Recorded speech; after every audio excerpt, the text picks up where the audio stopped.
Hard not to smile.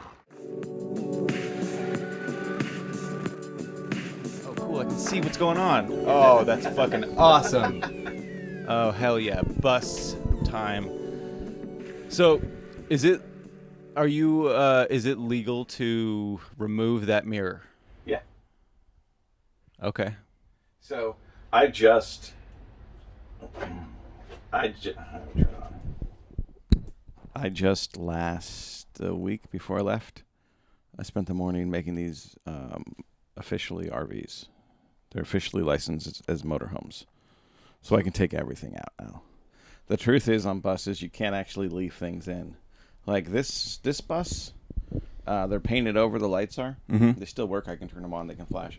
Oh, that's fun. But they don't actually flash because they're painted over. You can just kind of see it because there's some chips on it.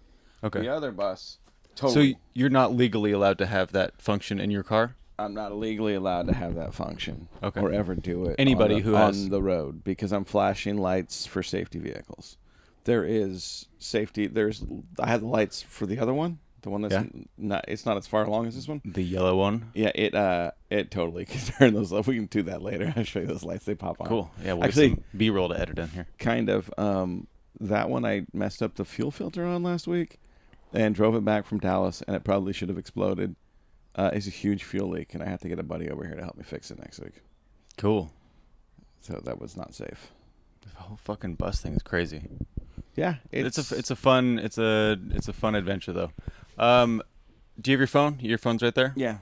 What do you use your phone to wake up in the morning? Kind of. Why? Yeah. What's your alarm sound like? It's a song by a guy who lives in a bus, talking about living in a bus. It fits. You mind playing it? All right. Let's see if I can pull it up. Well, he does that. Hello, everybody, and thank you for joining us here on How Day You Do.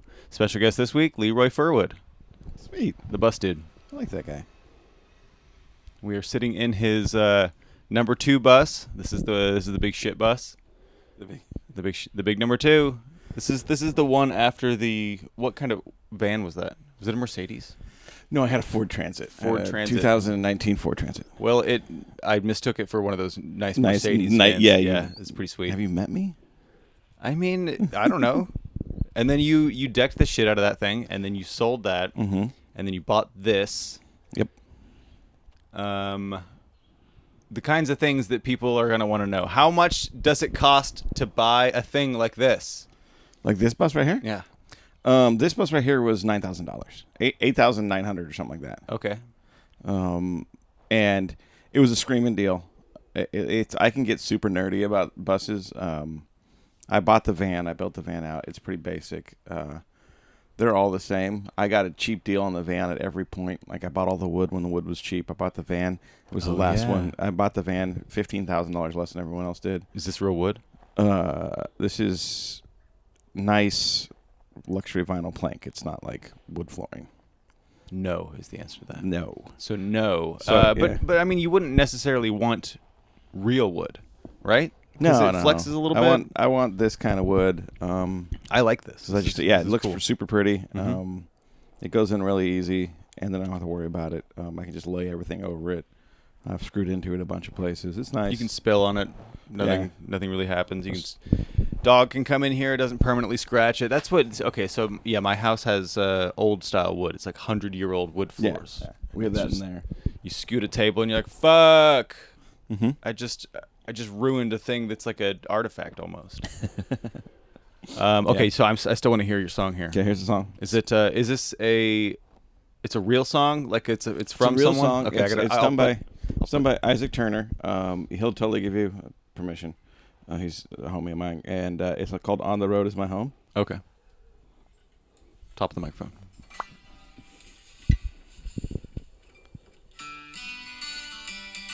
So that's why. Yeah.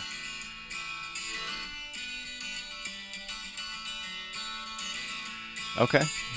Yeah, it's nice. It's chill. Yeah, that's good. It's nice. It's chill. Quite frankly, I hardly use it now. It's pretty upbeat. So are you just waking up? I'm just on the like that. Yeah, I don't have a day job anymore, so my domestic I fucking flip buses. That's what my I do. domestic partner wakes up at 7 to go to work. Mhm. She works for the state, and I'll wake up about 7, and then I'll get moving about 7:30. And then I'm out here. Like I was out here today about 8 Mhm. with my coffee, and then I'll just work on the bus, do whatever I need to get in front of me, whatever's in front of me that day to do for probably 8 until like right now these days like 2. Okay. And then go to sleep or rest or get out of the sun because it's 90-some degrees at that point. Mm-hmm. And get ready for what am I Yeah, I was kind of doing hoping to sit in here because last week I was at Ty's house and we were both just in the sun. Our eyes are like this the whole time, and then just you can see sweat start to drip down our face. He gets to a point where he's like, "Can we just stop doing this now? I'm really hot and sweaty." I was like, Yeah. let's We just had like this hurry thing. up. We're in the shade till It's great. 11 or 1 or 11 or noon, and then I'll do that, and then I'll just go and do whatever I have that evening, whether it's like call bingo or trivia or do comedy or Mhm. set up sound for a show someplace. And that used to be just a couple days a week, and now that's all the effing time. It's fun to be part of a production team though, because then it's like, oh shit, where am I going today? Right. I like that you adventure asked for a part. couple things that you didn't have, and I was like, well, I just got a trunk full of Yeah. stuff that I need to take everywhere. And that's kind of what I do at Solowit. I'm responsible for all the technical stuff, like all the, which you thought probably will chuckle at because I'm not good at that. Like I have old church pastor knowledge. Yeah. Which is I can get a microphone and I can get the speaker going and I can do that. Mm-hmm. This goes to here, that goes to there. I can turn lights on. Should be good. That's it. You come in, you bring all this stuff. I'm like, ooh, that has lights that move. Mm-hmm. Yeah, that's not Yeah, gonna there's be my. those little bars that go up and down. Yeah, I can't figure that out. Knobbies. I got some knobbies on there. I did. You were there when I did an entire trivia set, Oh. screaming into the mic because it wasn't loud enough. Mhm. Then looked I at saw the mic. the next thing that happened. Yeah, I looked into the thing and saw that the line, it was set to line, not mic, and I pressed that button when Ty was talking to it, and it just got like infinitely louder, and I was like, Mhm. I could have not ruined the last 2 hours of my voice by just yelling Yeah. the entire time. That was a whole fun learning experience for every one of a show. Right. Is what we'll call that. That was just they set it up and I didn't check it. I was a little behind on time. Mm-hmm. Yeah. Yeah, The venue does. yeah. I went there and they're like, "Yeah, it's all set up for you. Just hit the power button." And I was like, "Are all the levels okay? Like, I don't want to hit the power button and have it go whoop or just something crazy." Which that's what happened when Ty was on it. Yeah. Just the crazy scream of a speaker. Yeah, like the guys whose job is to sling beer, Mm-hmm. probably not the sound guy. Yeah, just plug it in. Yeah, Those guys. the light came on. We're good. Yeah, it was funny being there a couple of days ago, Sunday. I don't know what today is. But, yeah, I just walk into the bar and I'm like, "Hey, I'm looking to set up all the bingo stuff." And they're like, "Oh, yeah, the guy will be here soon, and we'll take care of that." And I was like, "Oh, no, I'm going to go call bingo." And they're like, "Yeah, he'll be here soon." I'm like, "I'm the guy. It's me." That sounds. I like almost them. wanted to come in and shake the bingo ball, the bingo yeah, tumbler. be like, this is that's pretty on brand for that location. Yeah, and then she goes, "Oh, you're not Ty." Yeah, I won't ask any more specific questions about who it was, but I have ideas. Yeah, they're all very nice. They're It's all great. very nice. I'm gonna be there tonight. It's gonna be great. I'm so excited. I love all you the. are you doing time tonight? Mm-hmm. Yeah, nice. I'm doing the actual trivia. That's a chaos. Right before. Yeah, it's. Oh man, you want to see? You see me very relaxed pretty much every time you see me. You want to see me? You saw me last time. I'm not relaxed after that. I'm on like an edge, and I need to go take a walk because I have a very strict rule about don't be on edge around people. And you call trivia into 32 people, 32 teams, 130 people, and you got to make sure everyone's like no one's pissed off at any given point. Mm-hmm. And everybody hears you. And everybody hears and all that. And it's fair. And it takes, Oof. and you have to go as fast as possible. They act like children, even though they're adults. Yeah, you have to go as fast as possible. So at the end of 2 hours, with those, I'm just fried. Mm-hmm. Like I get my kid to come in and help me with it. They score, and they also have a real good knack at asking for tips. Hell yeah. Uh, That's great. My they- daughter was there with me. She was helping with cars Yeah. and chips, but I can't ask for tips. I don't know how to do that. Right. I can, but I can as like an old pastor. All right, guys, we need to raise funds for the roof of the church. Let's come on. I know you need to. Like, if I missed out on that stuff. If I have a good, like, if I have a good reason, I can really work that. But if it's like, hey guys, I'd like to buy beer later, and probably get a pizza. Mm-hmm. I feel like, okay, can you guys just tip me for how good of the experience it was? So I've had some success with that. I'm like, if you guys want to tip, if you're having a good time, maybe throw some money in. Like, That's what we do. Or we just more. I've been very specific. I was like, hey man, you guys, 6 of you got 2 hours of entertainment. How much do you think that's worth? Like, and when I do that, I get twice as many tips. When I really just put the question in front of them of, hey, if you go to a movie, you are all going to pay like $90 for the experience. Yeah. And you can't talk to each other. But if you come here, can I just get, and it's funny because I'm like, can I just get $10 from your team? There's 6 of you. It's $2 per person. If I don't get that much. Yeah, I get about. I'm getting like nervous right now. I get like $4 per team. I get like, I would say $1 a person that goes to that for tips. But I mean, if you do actually get $1 per person, you're making over $100, right? Yeah, on that one. Usually, there's only like 20 people there. Okay. Yeah, but that specific venue we have is the venue that is just packed full of people. And so it's great because I make more. But that's Corvallis, right? Yeah. It's great because you get to take home more, but it's if it was the same as like other places, that'd be. But then they look in there and like if you're giving tips and they already see 100 in there, they're like, I don't want to give it to this guy anymore. Yeah. And it's like the question is like not how much I'm making, but how much value are you getting? Because people will look in and be like, he's getting more value than I thought he was. No, man, it's like value to you. I would come through and I'd be like, all right, I'm gonna take about 80% of what's in here just to make it. There's some money in there, but I don't want to have people see like, wait, I could just go sit up there and talk in a microphone and make a shitload of money. I think that's what I'm gonna have Robin, my kid, do this time. Because of that, people make those assumptions. On the way back, just pocket all the big bills. Boom. Because boom, boom. like, hey, people will look in there and do that, but it's not that. It's entertain. Like, that's what trivia is entertainment. Mm-hmm. I forgot to even show the Soul of Wit brand. Yeah. RF code thing. Yeah. I was on the way back and I was like, Ty goes, "How much money did you make?" And I was like, "Nothing. What do you mean? You're gonna pay me?" And he goes, "You didn't ask for tips?" That's scary. I can't do that. Oh yeah, I hate doing it too, but it's I'll have worth to learn, it. but yeah, it's it makes it worth it. See, with my current job making tips, I deliver pizza, so it's never a spoken thing. Nobody's ever like, I'll come tip you. And the value is tangible and real. Like, hey, I got a hot pizza here, and you were the one that brought it to me. And there's my car. Yeah, I just drove it. It's obviously not a company car. People can be like, okay, I'm actually helping you out. That's kind of how I look at tips, is to try to get them to have that idea. Like, hey, man, I brought you an hour and a half of you having fun with your friends. Time is money. And I spend probably 2 hours a week writing trivia questions. Dude, I only do a trivia thing when I was doing it on the podcast. I was only doing it for like a half hour per show. But yeah, I'd sit there for like a while. And it's just the people I know.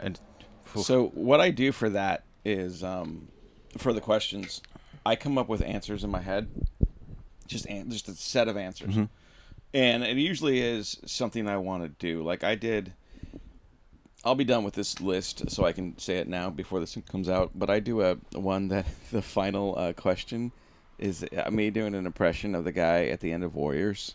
That show, the 1979 movie, the high pitched voice guy. Yeah, so I gotta do that's why I wrote the whole round. Is at the end I get. So what movie is this from? And then you do that. Yeah, well, I if it's a bigger audience, I have to ask for the specific actor's name.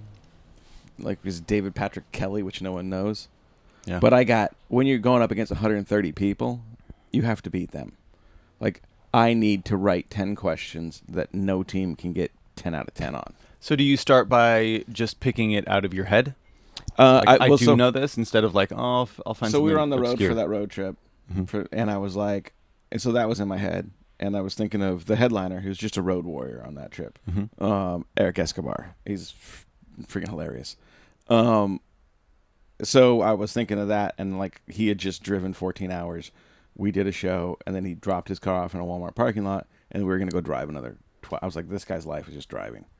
So I did this Road Warriors one, and I wanted Warriors to be in there, and then I did Famous Roads. So it's a trivia, 10 questions about famous roads and warriors, and it's called Road Warriors. And so I just came up with like a bunch of roads that I wanted to reference and a bunch of warriors, and then I stopped. So was it a bunch of warriors throughout history? It was Spartacus. Okay, Spartacus, okay. Joan of Arc, Wonder Woman's one. I forget the other. Achilles. No, not Achilles. Yeah, so it's a number of warriors. And I thought it was all trivia based off that one movie. No. be- That would be too obscure. Yeah, I couldn't do But that. yeah, I mean, so I make up stuff like that just to kind of like, and I enjoy calling the round. I think the round's hilarious to call. I have another one I just did that same day, and I was like hungover at this point. And I was chuckling the whole time I was reading it last night. It was catchphrases. Because Eric Escobar has this thing he does, and it's like if you hear it, you're like, ah, that's him. And I haven't seen him do comedy yet. and it was just, it's just I can't. He goes, he's like giggles as we were talking about all weekend as a laugh indicator, and it like some of the comics are like, and he's like, but it works. It entertains, like the crowd gets into it. Mm-hmm. And so, you get on the road and like the third day. People like Ron Funches for the same kind of reason. Yeah, we were But I like, mean, he's also funny. we were, yeah, and he's also funny. We were like 3 days in, and someone was just like, dude, this laugh indicator's crazy. And I challenged him. I was like, dude, because it was just three comics talking bullshit. Yeah. And I was like, go bigger. And That's the fun shit about doing shows together with people. If you're Right. going to be doing multiple shows, the challenge behind the scenes of it, like, I bet you can't say this word this many times, and then having people behind the, oh shit, oh. So I'll show you the video after this. He put it on his Instagram. We challenged him to go because he goes after a joke. Mhm. If there's a lot, because he does jokes that do a lot of tension, punchline. Mhm. So short tension, punchline. Jeremy Then- Hotz has a thing like that Then too. longer. So what he ended up doing is on the longer set when it was lots of tension, Mhm. he'd giggle, and if the crowd got into it, he would go, yeah. That's what we challenged him to do. That's great. And he like when he first did it, it was clumsy, and then by the end of the set, because he did it 4 times, like he was just like, "F you guys, I'm gonna do it." And the crowd was just eating it up.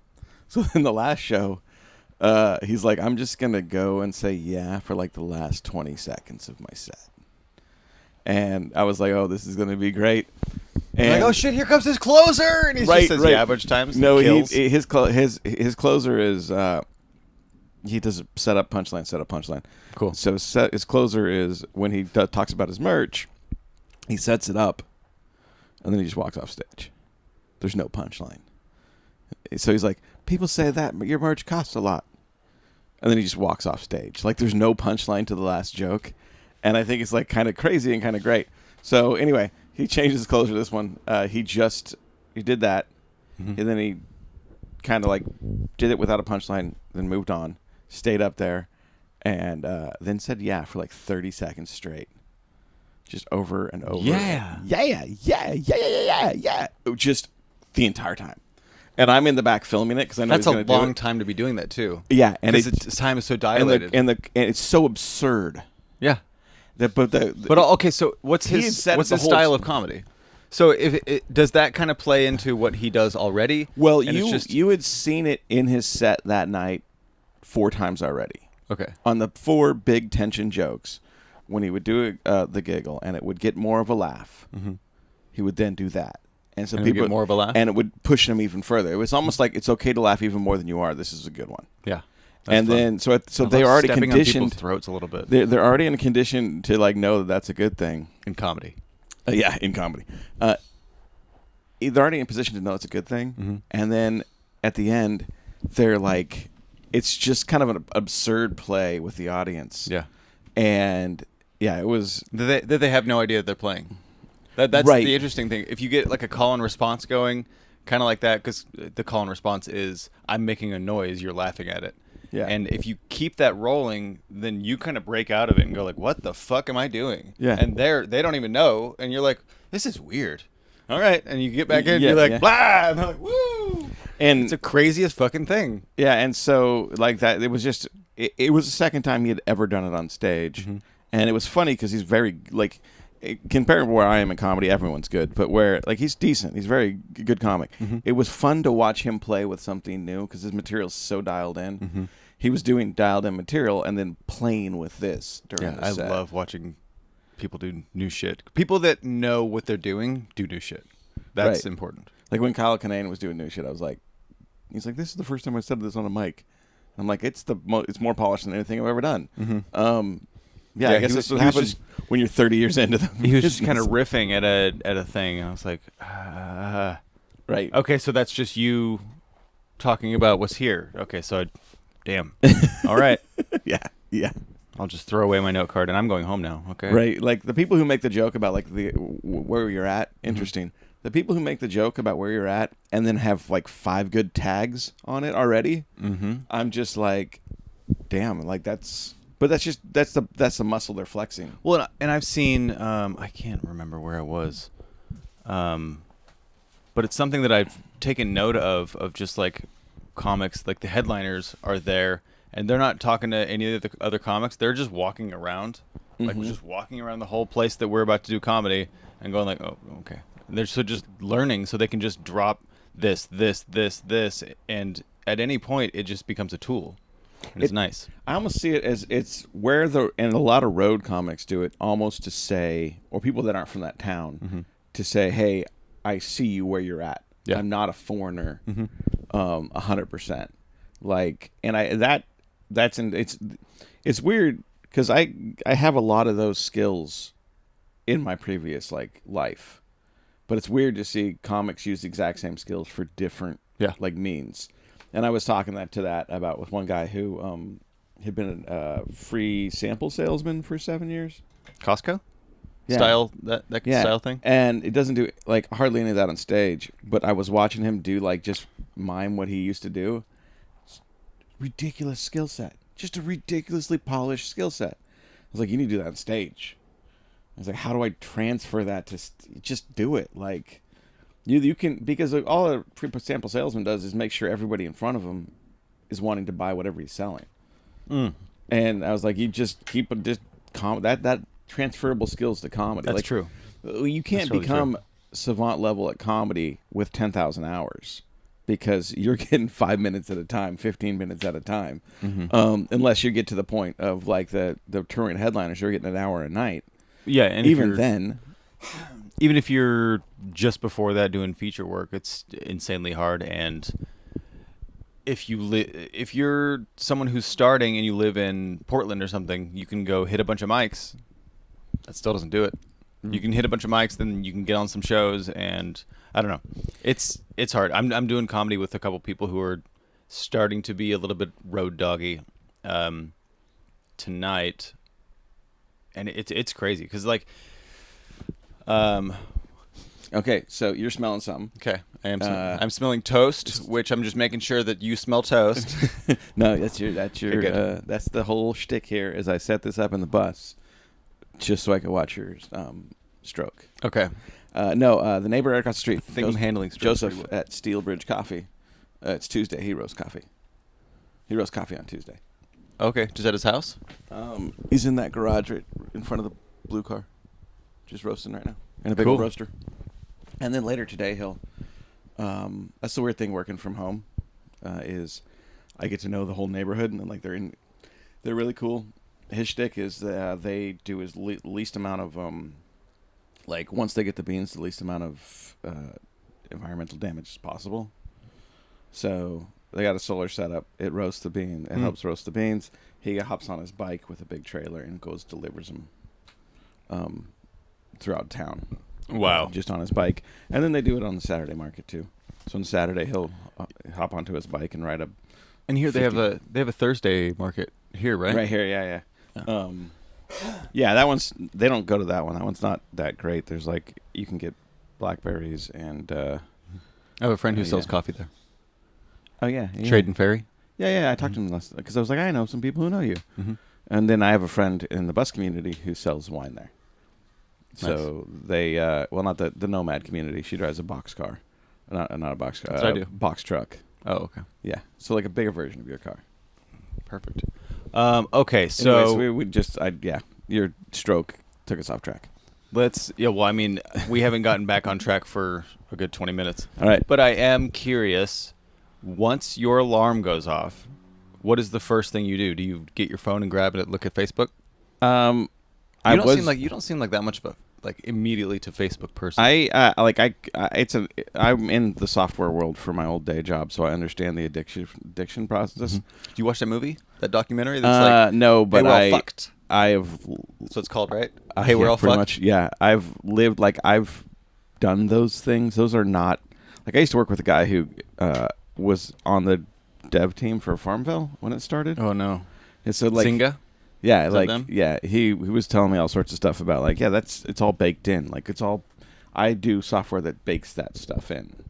It doesn't bake up it bakes up the addictive stuff. It doesn't bake up the tracking. I've done software that does the tracking as well. I'll look at my phone first thing, usually just see all the notifications, and then immediately as I'm gonna go open something, I'm like, no, I don't work for a living. Mm-hmm.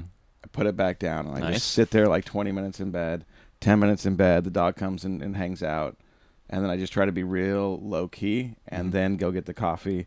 By that point, Slay is about, which is the name of my domestic partner. Slay is about, What? she's about an hour into her job. So we just have a quick chat. Let's just go right past that real quick. My partner's got the coolest fucking name. Right. It's not their given name, but So? but either's Leroy. So yeah. She goes by Slay. She goes by Slay. If you say Slay, she'll be like, what? Yeah. Fuck yeah. Roller. So cool. She's in roller derby. That was her name. Oh, okay, well then she's stupid. Never mind. Just kidding. Yeah. Say it to their face to see what happens. She has bigger traps than us both, man. But yeah, so I'll just go talk to her for a bit, see how her morning's going. We'll plan a break for lunch or something at that point. And then I'll just kind of wander out here, or I'll write some trivia questions, or I'll hop on the computer and do some computer work for an hour.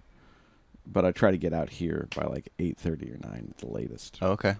So it's just pretty much wake up, tell your phone to fuck off, get some coffee, go to the bus. Yeah. Go catch that bus. Because I look at this is probably 500 to 800 hours in this one. Just this one? Yeah. So if I were 40, you only had it. No. Yeah, but that's why I bought this one after buying that one. Is this one already had 100 hours, 200 hours in it? Oh, worked on. Yeah. Oh, it has really okay. nice tires. It was painted. It had $3,000 worth of engine work done. There's a reason. Cool. So it's I solid. moved to this That's one. good. And it has 111,000 miles, which for a diesel is nothing. So this is a great bus. Everybody's like, you should keep this forever, but You can flip it. if someone comes up and goes, when all said and done on this, I'll give you $100,000 for it. You're like, no, but when all said and done on this, I'll have 17 grand into it, and it will be worth 50 to 60. Yeah. Which is funny because bus people are usually the lower end of van life. They don't have the money. That's why they're getting into buses. Right. They want the width. They don't care about speed. Width. Really? Yeah, this is 1.5 feet wider than the van. I mean, I guess that's nice for space. I like standing up. It's little things. You can stand up in here. Yeah. Yeah, that's the other. Stand up in the van. That's the no. You couldn't. You were too tall to do this. That was the other thing with the van. But this is a queen size bed. Have you slept in here? Yeah, you slept in here. Queen size bed, and it still disgusting. has 10 inches on that side. So I have a space for a headboard and stuff, and then this, and yeah, this is why you do this. But it's cheaper. You can get into these. You used to be able to get into them for $2,500 all day. Now certain ones you can get for $4,000 that aren't very they have bad engines or known issues. You had to travel to get this one, right? This one was actually in Estacada. Okay. But somebody brought it down from Alaska. And I'll end up, if I do end up selling this, I'll end up selling it from $55,000 to $60,000 to somebody who wants to be an Instagram influencer or something. It's funny because the people you sell it to, they're buying it for an image. That's what happened with the van? No, the van was different. The van was actually on the cheaper side of that. I sold it on the cheaper side of what vans go for. Mm-hmm.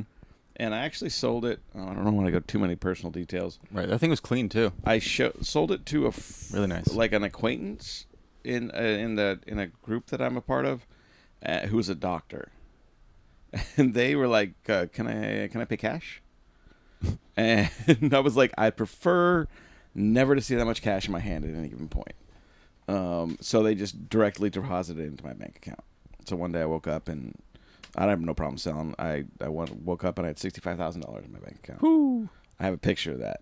Then immediately I had to pay off the van, which was at that point $20,000, and then the rest was. But I mean, yeah. Yeah. So then I just took that, turned it into here, paid off that trip I did. I paid off that trip. Oh yeah, you did a trip. Yeah, I did 11,000 miles in You and 31 your kid states. went down all around. Yeah. How far did you go? I went 11,000 miles. I went all the way to Florida. Hell yeah. I went down. Where in Florida? I just hit the St. Pete, I think, the northern side. Okay, I'm from the north part. Yeah. So like when people say they go to Florida, they probably go past. No, where I I'm was. from. I went through. I was actually trying to go to Murder Point, which is where I have great oysters in Alabama. Yeah, down there, the little part of Alabama that touches the Gulf. Mobile. Yeah, I was driving through that, Okay. and then I went into Florida just to hit the state. Mm-hmm. Then I drove up through Georgia. From there, I went all the way up to Atlantic City. Georgia's awesome. I love Georgia. Yeah, I went up to Atlantic City, and then I turned and drove all the way back. Did you gamble? Oh, hell yeah. I Cool. gambled How's gambling? that entire trip. I stopped drinking, and then gambling just kind of dropped off. Oh yeah. I gambled when I brought that back from Pennsylvania a lot as well. But the first trip, that van? yeah, Or that bus? yeah, the first trip. So that's the one you drove somewhere to get. Yeah, that's the one I got in Pittsburgh. And then you drove it back here, and you're like, oh shit, that could have exploded. No. I drove it back here and it worked. I tried to fix something on it and I didn't, and now it has an issue and I have to go fix it. Okay. It's nice to have the means to do that and the knowledge. Like the knowledge, yeah. Well, apparently I didn't have the knowledge to do it the first time because I screwed it up. But yeah, I'll fix that and I'll get that one going. My goal for that one is to put as little as possible into it. It's still great. It has low mileage. It needs a little engine work. I'll put maybe 2,000-3,000 into it, and then try to sell it as another thing that's kind of goofy in the bus industry, which is called a blank slate. So it's currently so it's like ready for someone to paint over and it's licensed as a motorhome already. That's why it is. that's why Yeah. I drove Oh, it yeah. to Dallas. You were saying. Just to license as a motorhome. So it's a motorhome, which some people think is hard to get done, and it's not in rural Oregon. So it's licensed as a motorhome, titled as a motorhome. I will gut it. I will make the floor like this. Mm-hmm. I'll probably put a bed frame in, and then I'll be like, okay, it's a blank slate for you to build whatever you want in it real quick, and all the hard stuff is done. yeah. And if not, I will, like if you want me to just put like seats, and I can do that. But I'll just have prices for that. So these right here, these two seats, there was a aisle and then another two. These came out of a Ford handicap high top van. I stopped in Pittsburgh. I think you're supposed to say cripple. Yeah, Pittsburgh. I stopped and I picked them up from a lady who was selling them on Facebook who was rebuilding her van, and because I knew Slay does traffic safety, and she had a rule that we had to have seat belted seats in here. Because I would have just made a dinette and not have done that, but we have seat belted seats. Oh, I see. Because the things you can do in the back of a motorhome, which is why I do it as a motorhome, insurance is cheaper. You don't need seat belts or seats. Why is that? Because it's a home. It's dumb. Well, You're still gonna very much die if you get in a wreck. Yeah, it's like a bus. They don't have seatbelts on the seats, but they're if the bus designed hits for you to something- hit the seat in front of you, Yeah, which that's is true. padded.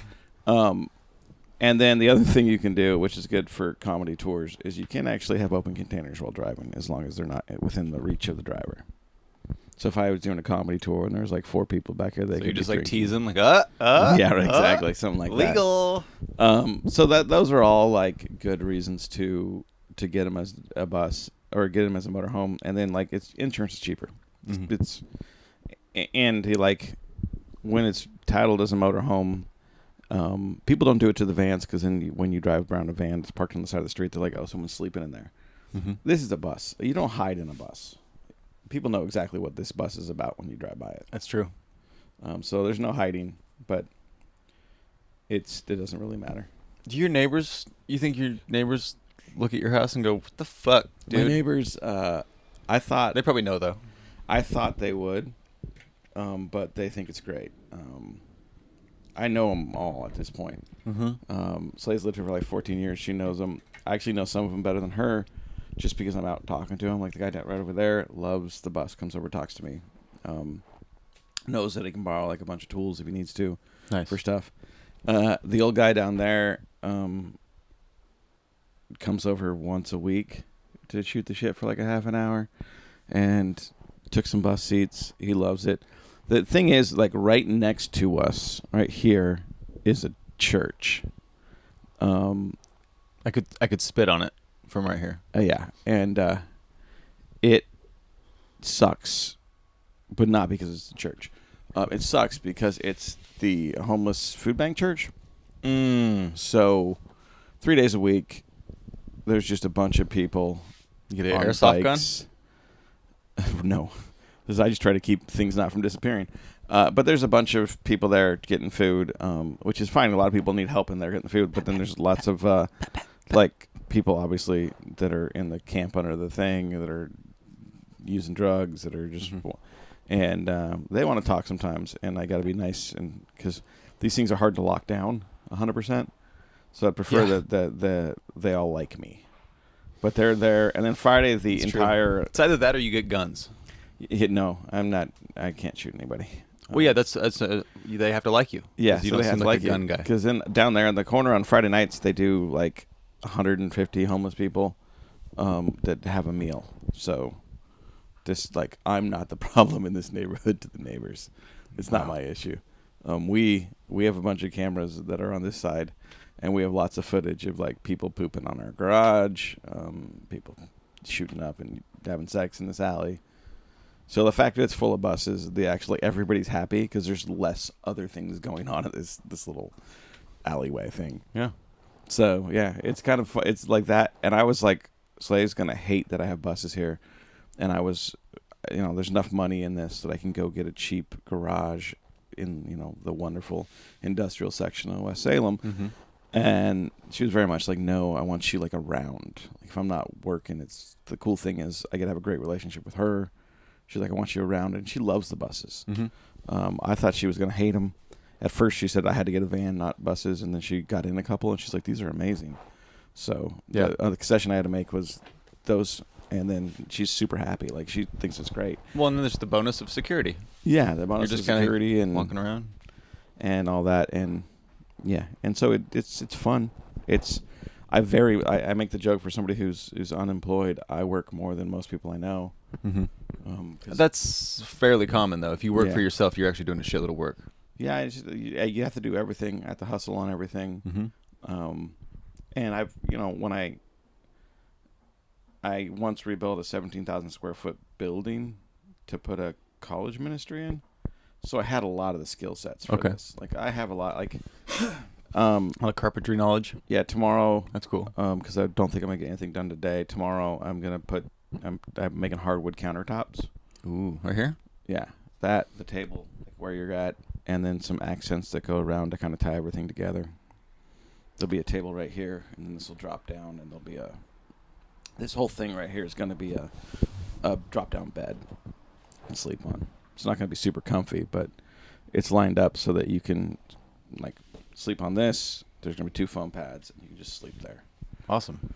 And then these racks right here are going to they're actually built into the frame of the bus. Mm-hmm. And you can put those things, that hook there, and you can do a... hammock. Yeah. So we'll have... This Were you going to say hammock? Yeah, this will sleep 4. Fuck yeah. You'll be able to string a hammock across, have someone sleeping here, and then 2 on the bed. Which is... It's like not what I really want. Like, one thing I learned this weekend, if we do a tour of some sort, Mm-hmm. like 3's the number. Yeah. Opener, feature, headliner. That's the number. The number was bigger than that this week, and I did not appreciate the additional people. And then you could just have someone that's not allowed to sleep on the bus. You have to sleep outside, but you can come with us. Right, but yeah, Jeff. Jeff's so fun to bully. I love it. No, He's my favorite. What? I'll stand up for Jeff. Oh, me too. Jeff's one of my favorite people in the world. Yeah, but man, Top 5 best friends. top best friends. All right. Yeah. Okay, So that's so- what I'll do. That I'll go to some days I go to the dump. If I got a bunch of trash, I do that like about twice a month. The one over there off Corden. Yeah. Nice. That's I what used to go there as a kid with my friend's dad, and we'd do dumb Yeah. stuff. And then me and my friend would sneak off to they got those big boulders, Yeah. and then we just throw the boulders in there and break shit, and we got in big trouble. I'm sure They do you're not yeah, like that. No. I once tried to throw a 5-gallon bucket of ash into one of those things on a windy day. Wait, tried? Oh, so you just did throw it? I It threw just went everywhere. and the guy let me know that I was banned from that one for life. Oh, wow. I was like, "You're not going to know who I am." You're like, have you ever seen Big Lebowski? That part's awesome. Yeah, it was pretty much that for an entire dump.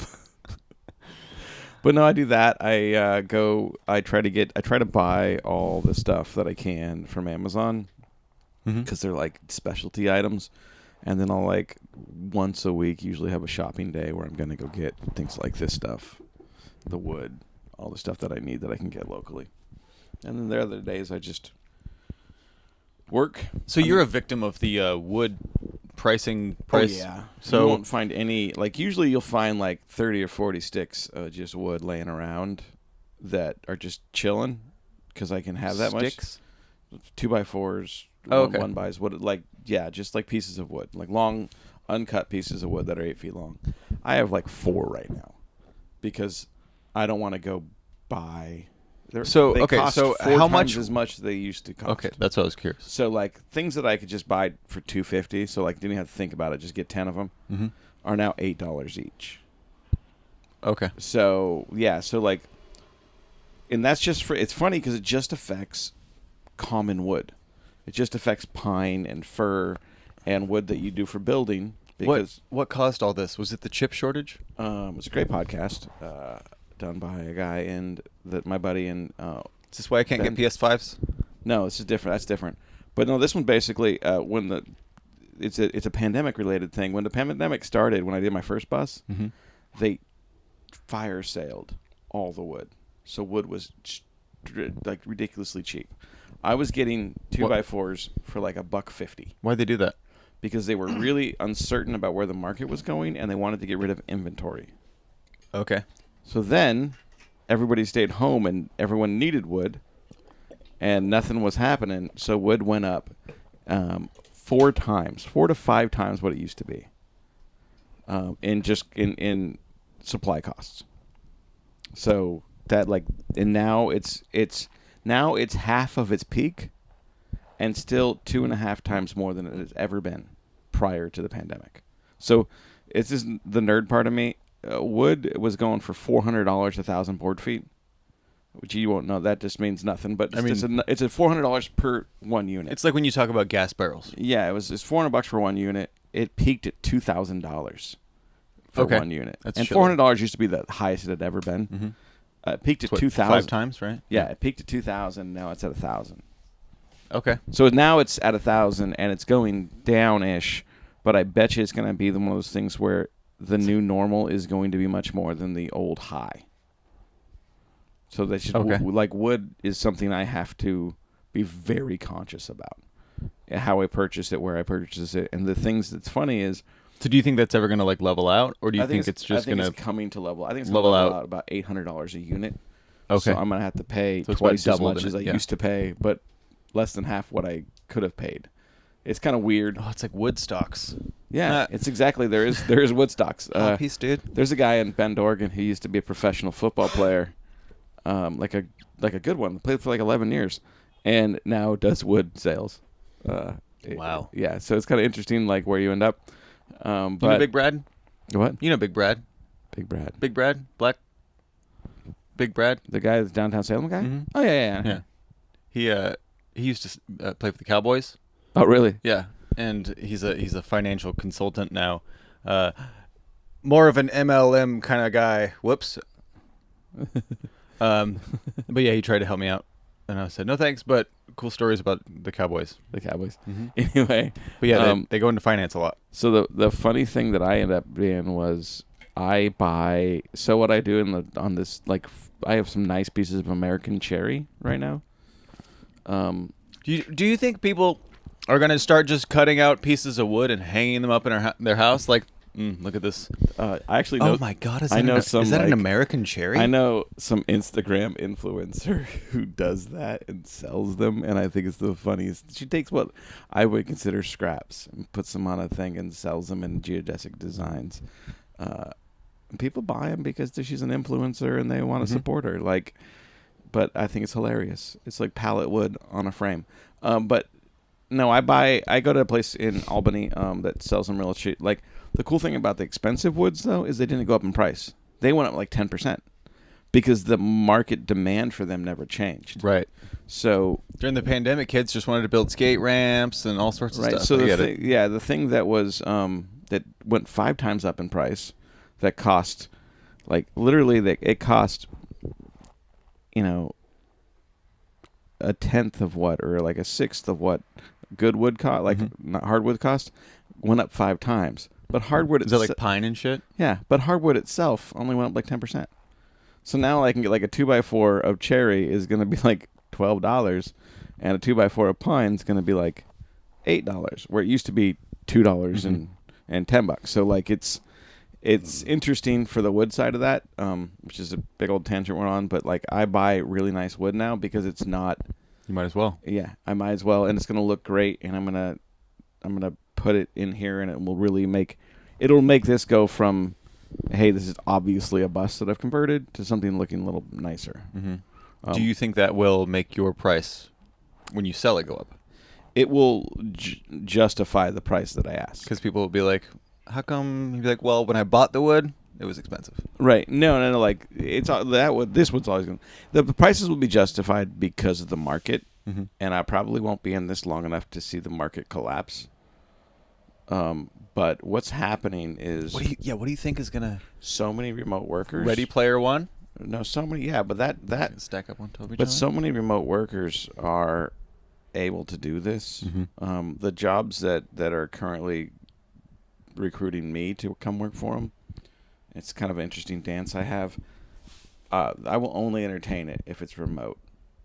And if I do get a remote job, this will get like a $3,000 traveling solar / internet setup done by a guy in Seattle. Well, basically, you spoof the cell towers for 2 iPads. You get an iPad SIM card for like AT&T and Verizon.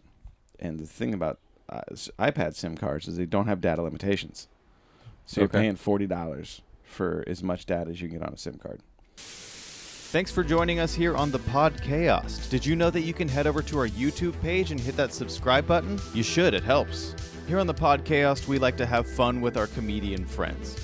Whether that's playing video games, making stupid jokes, doing some stupid stunts, and just having some fun adventures along the way. The Pod Chaos. Check it out. You put 2 in this device and put it on top of your thing. You get anytime you can get cell phone coverage, you can get unlimited data. And since you have 2 of them, they thread them, so it's twice as fast. So you basically can just be anywhere. Twice as fast? Yeah. So it actually works like that? Yeah, it works. It takes 2 channels and puts them together, so it doubles your effective rate of download. Because 1 is not enough. Okay. To do what I need to do. So, yeah, a guy kind of figured that system out, and I'll purchase that and then just travel around on the bus. And Apple's okay with that? See, that's the SIM cards aren't owned by Apple. I'm sure like Verizon. Okay. Verizon shouldn't be okay with it, but they're not asked. They're not like, hey, prove to me you have an iPad. Don't you have to just be like, well, you can climb up there and look at it? There's an iPad up there. No one ever asked. Like that's true. Yeah. So you're just using that SIM card, and it's there being like, the difference between a phone SIM card and an Apple is they'll limit the phone SIM card. You can't put a phone SIM card up here because they limit it when it gets to 20 gigs. I know because when I was on the road, I hit 20 gigs in like 15 days. And that is just because they don't expect people on an so they don't even like worry about it. It was one of those things that there's not a big enough market for them to care about. It's always considered, and rarely do people actually go over the limit. And it's a side business. Yeah, and I think it's all going to become a moot point when that Starlink comes around. Because Starlink was originally like you can get internet anywhere, and it was like the idea was you were going to be static. But then the bus community and the nomad community really came out and said, we will buy the crap out of this. And so then Starlink came out and said, oh, actually, we're going to make it so if you're moving around, you can also. So it's going to be, I bet it becomes a new internet. So it was going to be like as long as you're parked somewhere, you can get the internet. Yeah. Okay. But now it's going to be. Now you can get, like, no matter where you're at, you'll be able to get a service. And that's going to be great because I'm willing to pay. How many satellites does he have to shoot up there to make this work? I don't know. I'm not that smart. Probably enough that we slowly die in our planet a little bit quicker, but we have internet while we're doing it. So I'll be walking around with. I'll be paying $80 a month to have this thing like more or less fully. I'll pay a lot of money up front and then $80 a month to have internet, which is it seems like a lot. Like the cheapskate version of me seems like a lot, but then it's like, hey, those jobs they make like $100,000 to $150,000 a year, so it's a lot of money that allows me to make. No one else is paying me that money, and it's funny. Like I'm a prostitute for whoever pays me the most. Right. Right now it's kind of this falling into this bus thing. It's kind of fun. But if I go get a half job and make like a half-time job and make like $60,000 a year, I hate you. Yeah, you should. And if I could do that. Oh, sorry, no profanity and negative talk. My bad. Right. The bus rules. I've taken this thing was full of stickers. The only one I haven't taken down is follow the bus rules. The bus driver may assign seats. Be courteous and polite. No profanity or negative talk. That's number 3. You broke that one already. Do not eat or drink on the bus. Whoops. That one's loose. Violence is prohibited. Remain seated at all times. No smoking. Keep your hands and head inside the bus. Do not destroy property. Which seems like that's a repeat. And for your own safety, do not distract the driver. I love those rules. Those rules are staying up there. Do not destroy property is a repeat because of violence? I guess violence or be courteous and polite. Like, if you're destroying property, you've probably broken another rule. That's true. You know what's weird? I was driving around a couple days ago, drove by a cop, and I got that whole like nervous, like and then I was like, you know what? I haven't committed a crime in a long fucking time. Okay. All right. I'm not drunk. It's weird that we have like we have a response to that, and my response is just I've always been like when I in my previous life, like cops love to talk to me, so I have like this nonchalance with them. Church stuff. Yeah, church stuff. Or we ran we ran it on Fraternity Row, so it was What town? Albuquerque. So I rebuilt 2 frat houses that got kicked off campus for doing horrible stuff. And then I was like the pastor dude who we were doing crazy stuff. It was like Animal House led by me, but we weren't committing major. Well, we would if major crimes were committed, like we had a drug dealer, somebody tried to stab somebody else. I would just go to the cops and be like, you need to arrest this person. They loved me. Like the cops, we would have conversations all the time, and I take that now to go like I'll just, hey, how you doing? How's it going? And it's weird because I know that that's one, tons of privilege, but also 2, this weird experience I had where I needed police officers to help you. Yeah, which is a weird thing because it's like. I don't like going into talking about cops that much because most of the people I'm around are like, fuck all of them. Every single one is a piece of shit. And I'm like, okay, you can't have that opinion. That's not necessarily something. Yeah, you like, I know one that. Because, I mean, I have plenty of times, every time I've been, like, I haven't gotten into a cop situation, like, what's going on here? If I'm like, hey, man, they're like, oh, hey. I'm like, but 100% I see that that's, 100% I see that that's because I'm a white dude. Yes. Yeah, I was talking to a Hispanic this week, and we're just like, he's like, I always get pulled over. I'm getting pulled over probably 3 times a quarter, And I was like, I'm getting pulled over once a decade. Like, Yeah. yeah, and I deserve it. Probably more than once a decade, to be super honest. It also helps that I drive a minivan that doesn't look like, it looks like kids are in it and not homeless people. But yeah, and so I was like, we were just talking about the stupid things you can do. I had a buddy who used to pick his nose as a Hispanic guy when the cops were like when he was like, a cop would pull up to him at a stop sign and he would just pick his nose to look nonchalant. That dude he hated it, but he was like, I need to look not scared. That's a good. Yeah. Especially if you eat it. Commit to the bit. Yeah. Yeah.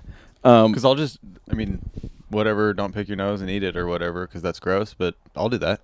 I'll do that on my, off time. So, I'll definitely do that in front of a cop now, for sure. Just that, and then the other thing, I was like, dude, just put, a pride hat in there. I maybe that's just me, but no, I think that makes you look way more white. I think a cop is, this dude looks like a cholo. I'm sure if he looked like a cholo with a rainbow hat on, the guy would be like, okay. He's got white friends. Right, exactly. This is so bad, but that's totally true. That's though. why it's okay for some people to hate the cops, is because that's not real. Yeah, and I come from a small town, so me and my 3 white friends would go around town, and we get fucked with from the cops because it's just a small town and they have nothing else to do. Yeah, but small white town. But it was like, hey, Chad, I'm gonna tell your dad. You're like, all right, Jerry, no problem. Yeah, all right, Officer Casper, you can have our weed. Take it. Go fuck yourself. Ha! We just skateboard away, and he took our weed. And he probably smoked it. Probably. He was the school cop, and he caught us at a church. He just rode up on his bike. Yeah. And he's like, you guys give me that. You guys get out of here. Get the fuck out of here. And we're like, we're not in trouble? And he's like, no, just get out of here. Just go. Give me all that stuff and just get. And he was like, well, all right. Oh, he definitely smoked that. He was probably like, can you imagine being a cop in a small town, waking up without weed? You're like, I need to bust someone today. And you go shopping for some weed. I'm sure that Johnston kid has some. Okay, so you around 2:00, you said you might take a nap. The bus gets super hot. If I don't have any errands to run, which half the time I do, I'll try to lay down, especially if it's night like tonight, where we're going to midnight probably. I get back at midnight or 1 tonight. Yeah, same. So today I will. I won't get anything done on the bus. It's fine because I am super exhausted from yesterday. I cleaned it out this morning. That's all I did, and replaced some small things. But I will. I'll lay down for a bit. I'll wake up at 4. Then I'll meet with Solowit. We will plan out the day. I will have to go. I need to pick up. I need to go print a bunch of trivia sheets that I have to do. I need to print those and cut those and get those ready. So I only have 20 right now, and there's going to be 30. Cut them with the big. I cut them with scissors. I'd like to have a big thing, but I don't. And they charge you to do it at Copycats. And Sammy's is right next. You to just they charge you $5 for as much as I wanted to get done. Or keep an eye out at thrift stores for one of those. And yeah, please. And then the thing that I do is they got scissors at Sammy's and a drink is $3. So I'm going to save $2, have a gin, and just cut these by hand. So I'll go over to Sammy's, cut them up, get them ready, and then drive out to Corvallis. It's fun having I really do surround myself with people who have that kind of mindset of well, I could do this, or I could save myself a few bucks and do a little work myself and get a little drunk while I do it. Well, it's the funny thing about my current life is I hardly drink at night. And I don't drink it at the Corvallis venue. Last night I had 2 Mountain Dews because I needed to, and it's literally a growler station I was at. And they will give me whatever I want. And I was like, I want Mountain Dew. They got good lemonade. Oh, yeah. Oh, the place tonight has great lemonade, great iced tea. And they'll apologize to me if they're out. They know that's what I drink. Nice. But, yeah, I'm usually drinking a little bit each day from 2 to 4. 1 to 3 drinks. But then at night, not at all. Because I just need to be on it, Mm-hmm. and it's not worth it. I thought that's the funniest thing of this whole change in my life, is like my drinking hours are now. If I can get to the stuff done early and I can have that drink before I nap, come on, that's a better nap. It's a really good nap.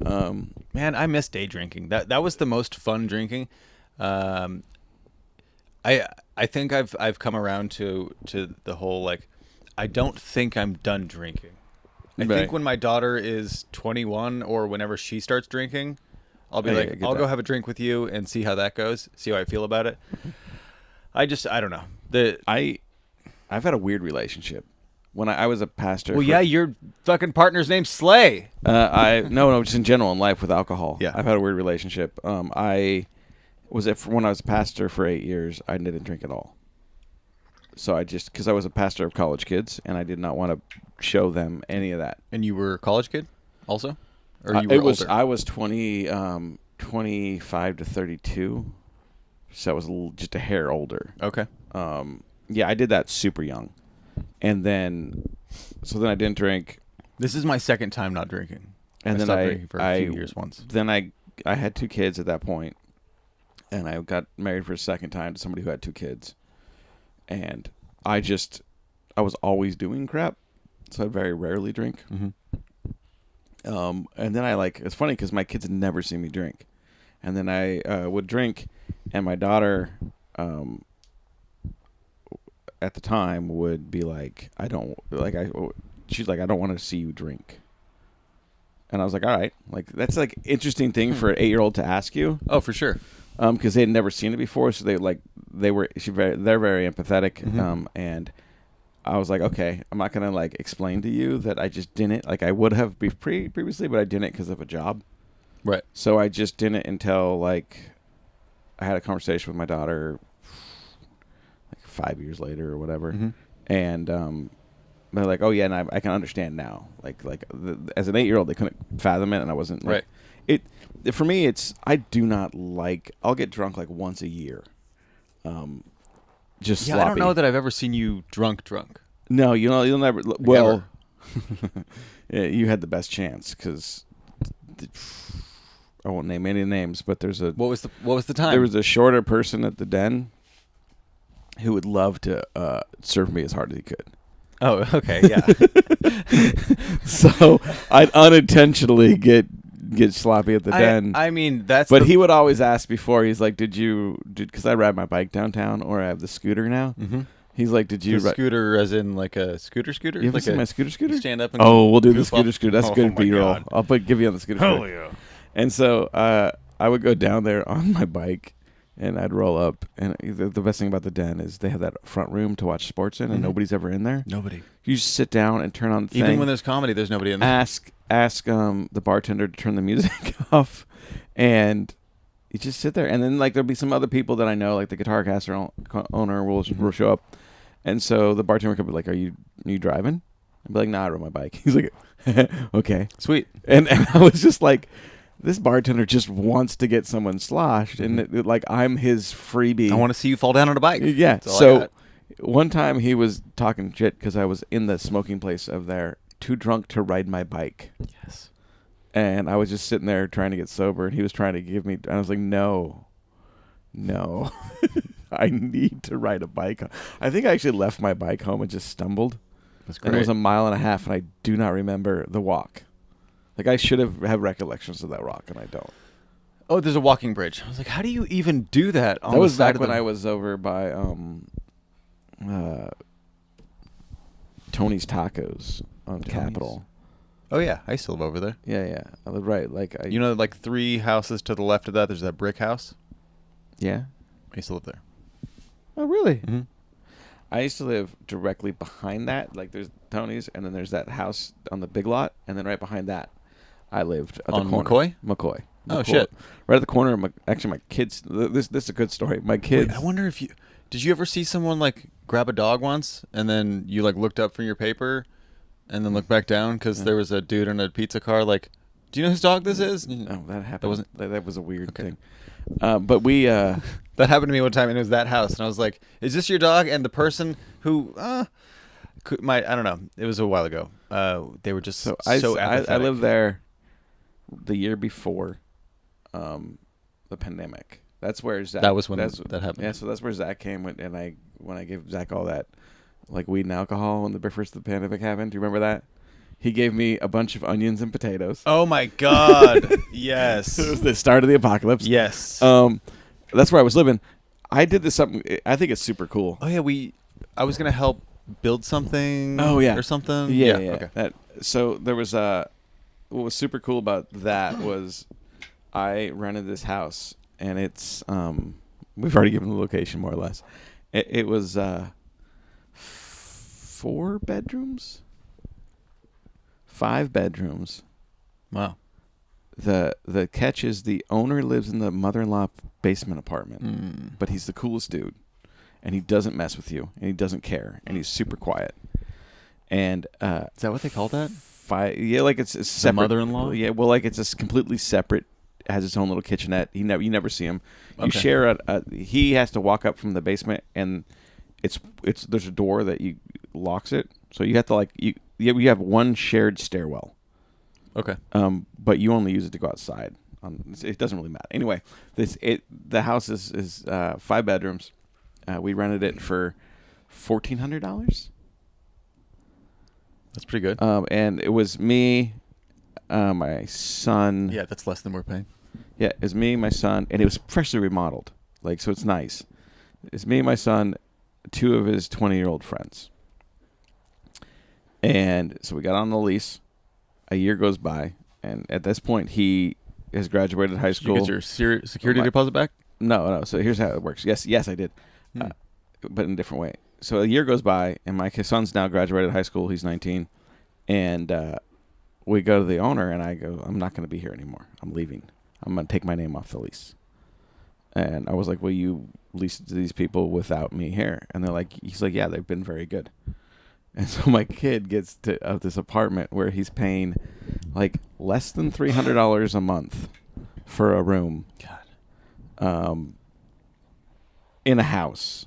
The best part about that house is it has like a great garden and like wonderful flowers and stuff. Good yard. You rent the house for $1,400. The owner is like, I will keep the grounds. Like, he does all that work. Those sweet flowers, the whole thing in the front, all that. He just takes care of it all. That's all. Like, he does all that work. So you get this like wonderful looking house, and you don't do any of the actual crappy housework, which I don't like, mowing lawns and stuff like that. And so he got this. It was funny because they're like, no, we don't need your help. We're gonna go get our own house. I was like, all right. And like 2 days later, they come back. Yeah, we're gonna stay here. I was like, yeah, you are. There's Yeah, no shit. nothing. There's nothing that you can afford like this, and there's nothing that will just. Yeah, nobody's gonna give 4 college kids a house, so they still live there. Yeah, he lives there. He has a job and he enjoys life, and yeah, it's pretty funny. Cool. Now I know which house to egg, and so do you. Yeah, go for it. People at home. Like, yeah, he doesn't have enough trauma because I was his father. You can do that too. I did do something great. I'm gonna get points for this. You're gonna give me points for this. I bought him so I made a bunch of money last year when pandemic was happening on poker. Oh, really? No, I didn't. Not officially. I did not do that because I did it online, and I officially did not do it online. No. So I made a lot of money in Bitcoin last year. Cool. Good way to do it. And so for Christmas, I took it all out of Bitcoin, like right before it spiked to 60 grand, and it was like at 17 grand. Mm-hmm. I took it all out of Bitcoin, and I don't care. Like, I spend a bunch of money for my kids to have a great. My daughter got a sweet laptop. My son got and a trip to Hawaii. My son got I built him a gaming computer. I built him a gaming computer that I want to have. Oh, that's nice. But I should not That's good ever shit. like. I would not be a successful human being if I had it. Mm-hmm. It was like a i9 10900X, just processor. I bought a laptop. There's one thing that I couldn't get him, and that's that new stupid video card. Oh yeah. So because it was out of stock. Mm-hmm. I wake up on the tour this weekend, and all it is a Amazon link. So I did it when I was super tired because I didn't want to have to console myself when I was awake, I bought it was like $900 video card. Yep. And But that's actually about how much the video card costs without the gouging, right? Yeah, without the gouging. And so I bought it, and this relationship I have with him, he just writes back. I sent him a screenshot of the purchase, and he's just like, "You magnificent bastard." And I was like, "That's the relationship I have with my kid. Like, that's better than I love you for my kid." Oh yeah, for sure. Yeah, and that's something I'm gonna have to get used to because my daughter's kind of dipping out of the "I love you" and "I love you too," and she's not even fucking 10 yet. But if that's their personality, that's what you do. I know. It's like she's like, I want black lipstick, and I'm like, okay, my son is not gonna fight you on anything because you're just gonna win. My son is very empathetic, and he loves hugs, and he loves like that kind of stuff, and like ruffling the hair and whatever, and like that touch that on the arm or whatever. Loves that. Not very vocal about his affection. Okay. And for reasons that quite frankly, are the other half of the equation that made him. And so that is what it is. My other child just recently came out as non-gendered. So if I refer to them in the past when they were my daughter, that's it's weird for me. I'm going to do some comedy on it.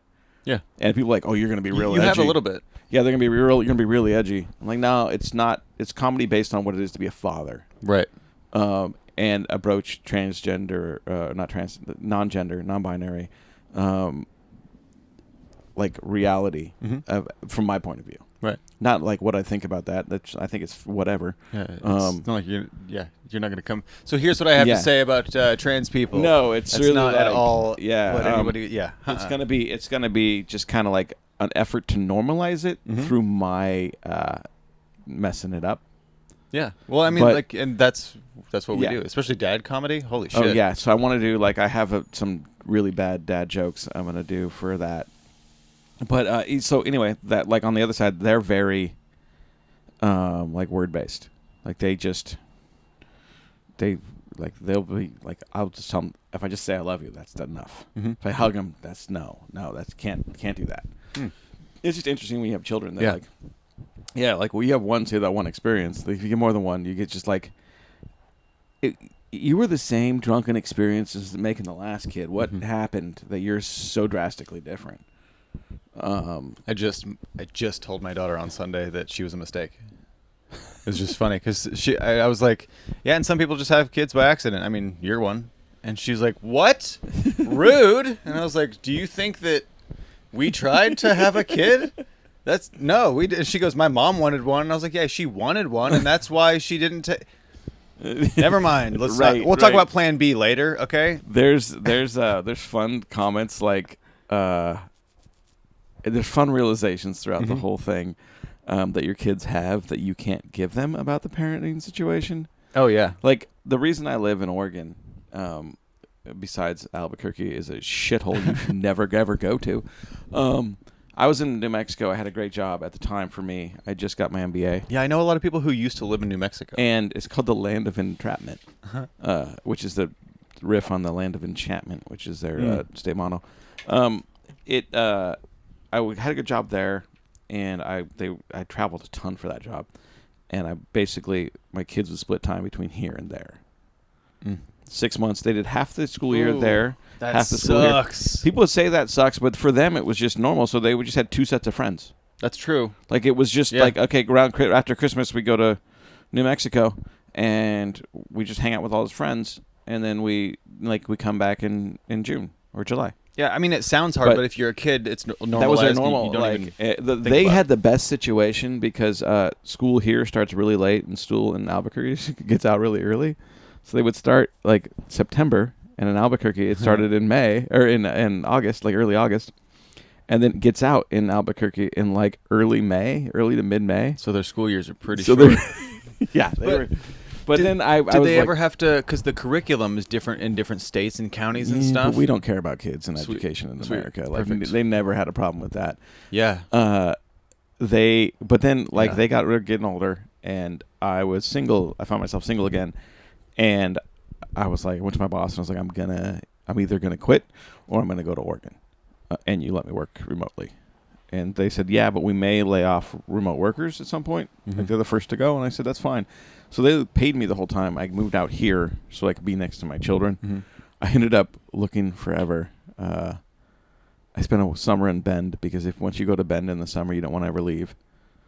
So I was a summer in Bend, and then I ended up here 2 blocks down the street from where my kids lived. So they would just, for their most of their middle school and high school years, they would just, we had no, like, there was no spoken parenting plan. It was just, hey, I'm going to walk to dad's.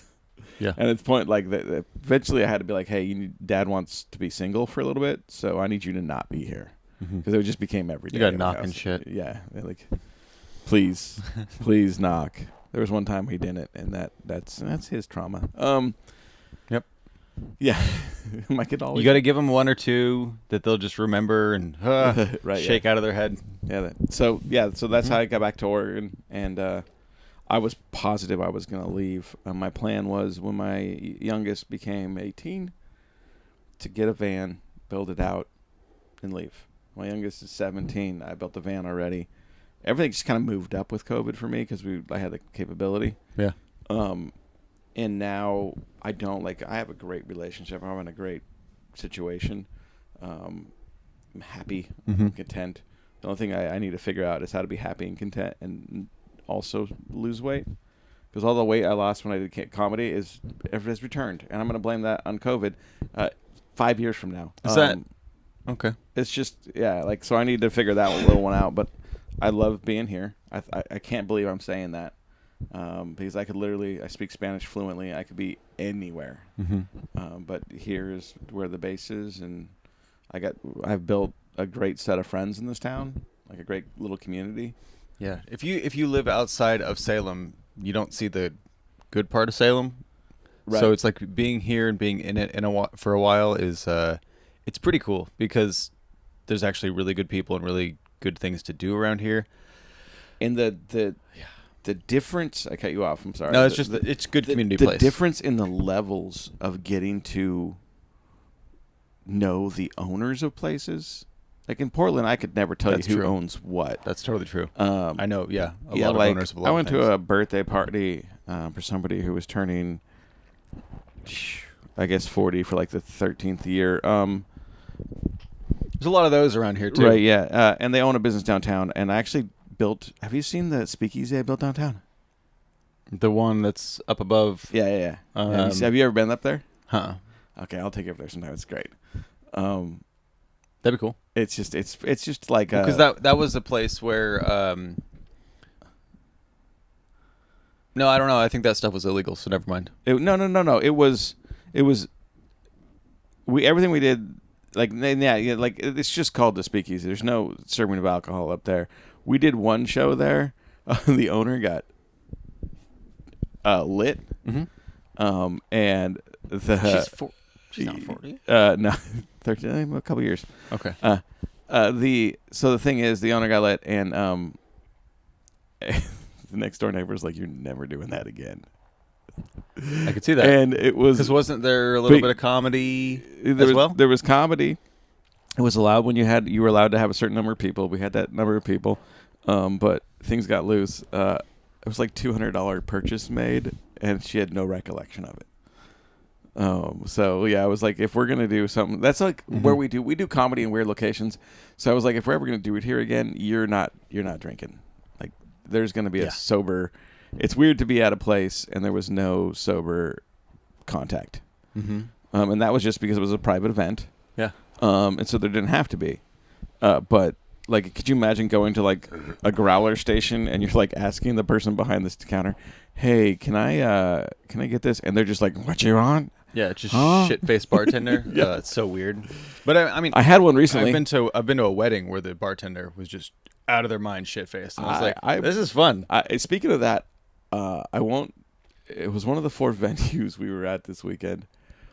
Okay. We closed down one of the bars, and I remember sitting there, and that was the night it was like the one night I did get crunked, which was funny because it was like out in the middle of nowhere, and it was all hicks, and Yeah. all the other comics were like, when we went to like dance clubs, downtowns, places, and stuff like that, they were all about it, and they were not about this. And I sometimes get really comfortable when I'm around a bunch of drunk fucking rednecks. yeah, so I'm from like, Florida, for me, so it's like, yeah, kinda yeah, works no, out. like for me, it was funny because I was around them. One of the comics sparked up a joint, and they're like, "You can't smoke that here." He's like, "It's legal." He's like, not right here. You will leave." Like, and he's like, "Oh, they're just joking." No, they were like super serious. Oh, whoa. Yeah, and Was it because it was a private? just because it was weed. Like, yeah. They just didn't like weed. Yeah, they were just not like. But I mean, sometimes it's funny because they're yeah, no, this was like it was an after party. It was in a private facility, So weird. and they were baby bird like moms were baby birding Fireball like when they pour it into your mouth in front of their kids, and they're like, "Weed's wrong," and I'm like, "Mom in this condition in front of her kids also may be wrong." Yeah. Anyway, so I was there, but before all that happened, we were shutting down the venue. I was sitting there thinking, it's been a long time since I am more sober than the bartender. Bartender I was just like, she's like, "You want me to make you a drink?" And I was like, "No, I don't believe in your ability to understand what fractions are right now."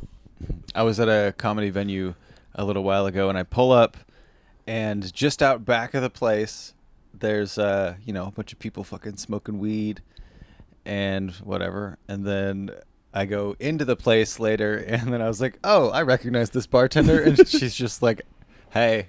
I was like, "Okay, I'm pretty sure that like you're not allowed to look and smell like this, but Right. whatever. I don't care. I really don't." I was at a But it was showcase just in it was Austin, funny. in the restroom waiting Austin? for, like, yeah, right before I had not a great experience there, but I was at a showcase and I was just watching it. I wasn't on it or anything. You could just say I did a show in Austin. Yeah, I did a show in Austin. Hell yeah.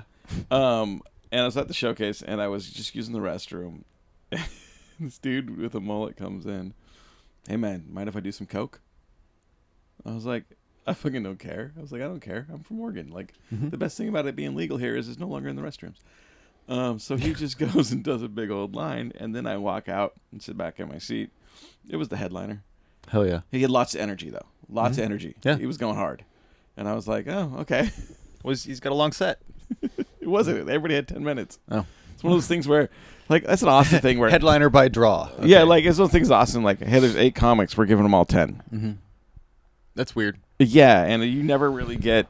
But I mean, if they're Especially when all of them only had 8 good minutes of material. if they're getting if they're getting a scoop of all the comics in Austin, hopefully all the comics that they're scooping from are great comics because it's fucking Austin, so you better be. There's tons of comics. There's tons of comics. I wouldn't say they're the polar opposite of what you see in Portland. Like, it's okay to punch. Are they fighting back? It's okay to punch down. It's okay to. I've heard that. It's okay to do race jokes. Like the Tony Hinchcliffe thing that happened. That wasn't even weird.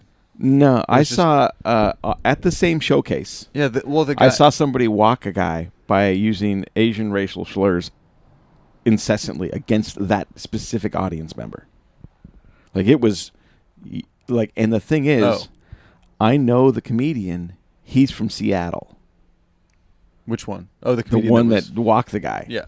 And I was like, that's weird because it's somebody who would just get canceled directly out of Seattle that is coming to Austin to get rid of all their, like, the other side of their personality that isn't just shown in Seattle. Like, I was not impressed, but I'm a nobody. I'd much rather, it's not my gig. I'm definitely a more Portland side of comedy comic. Oh, that's true. Yeah. Like, I'm not going to go up there and be I think that you're like if you could move, if Austin was a 1 and Portland was a 10, I think you're probably right in like the 6. yeah. Because there's still some Austin on you. Yeah. There's still the, like, I can go and hang out with the rednecks and be just fine. I think I'm if Portland was I'm the other way because I'm like I have been pounded into dust so much that I feel like I have to be like a Portland comic. But right. then when I go do comedy, I just try to be, I don't know. But I did comedy in Portland at like a house show recently and it went really well. And I wasn't being a Portland comic at all. And it felt great because I was Right. being so different from all these fucking idiots that are just like, oh man, I'm pansexual. I'm like, okay, Right. I Yep. mean, that's fine. I don't give it. That's fine. But when every comic is like, I fuck so much, I'm like, so I love the other How side, about- which is like I love heckling that. I'm pansexual. Still suck at comedy though. yeah, Like, yeah. There's a lot of identity first, comedy second. That's what Portland. That's what Portland is. Yeah, that's Portland's funniest. Anyway, it's fun not ever being a part of Portland's funniest and just watching it. So funny! Oh my god! I do a podcast with Kyle Adams, and he has stopped bringing it up. Also, he did. He's bummed about this year. But he stopped yeah, I bringing it talked up about because every time he'd bring it up, I'd be like, "Oh, how's that going? Who's?" And I would feign like the most extreme excitement because in Salem and mostly outside Portland, everybody just looks at that and goes, "Like, wow, you guys are really dominating Facebook right now, With- and it's really annoying." And Yeah. we don't give a shit because you're just gonna that whole thing that where you're like, It's such I a need people to come. marketing- I need people to Healy. I need people to come see my set, but then when they get their set, they just put it on Facebook. So then there's no reason right, for people to right. go watch the them. other thing that I think is other great. than voting, Dan Weber should win because his joke is the best. Dan Weber's joke is awesome. It's great. So just everybody just go vote for Dan Weber or whatever. I don't think he's won yet. He needs to win. He's gonna die soon.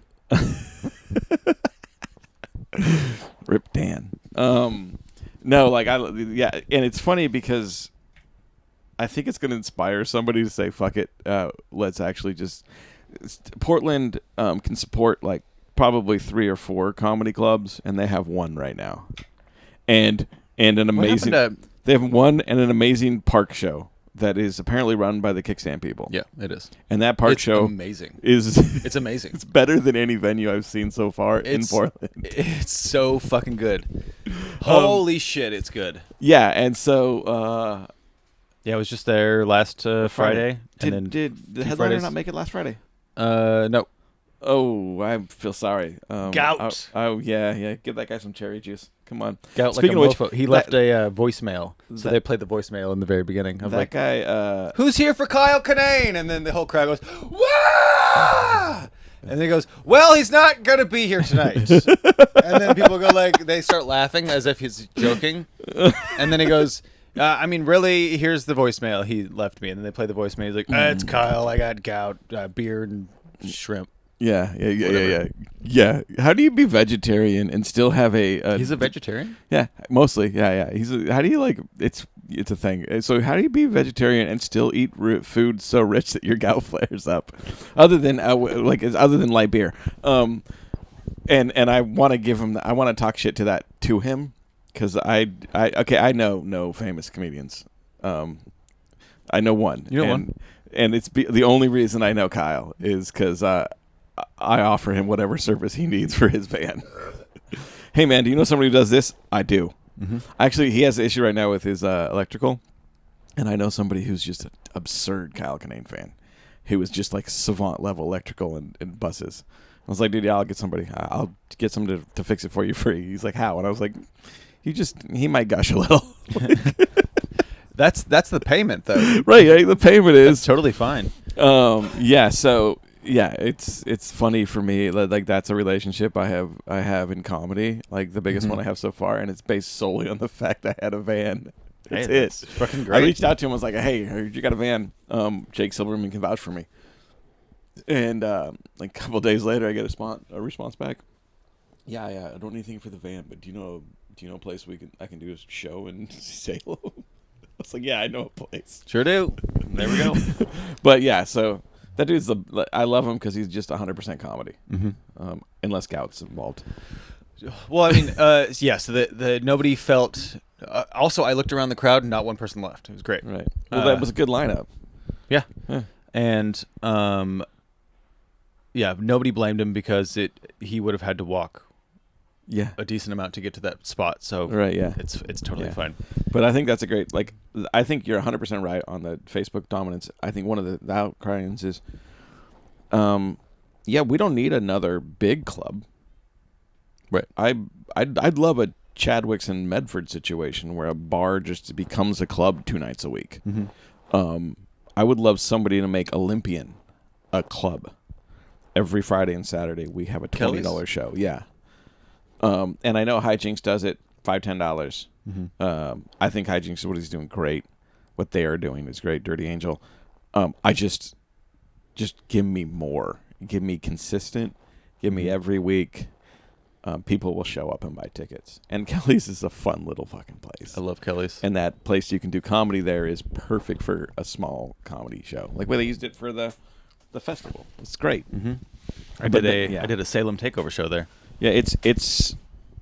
I love the mics they have there, and Portland needs another comedy venue, that is another they have a lot of shows, a lot of people we know run mics, and run showcases and whatever there, but they need a dedicated spot that doesn't just like have this incestual Portland comic feel.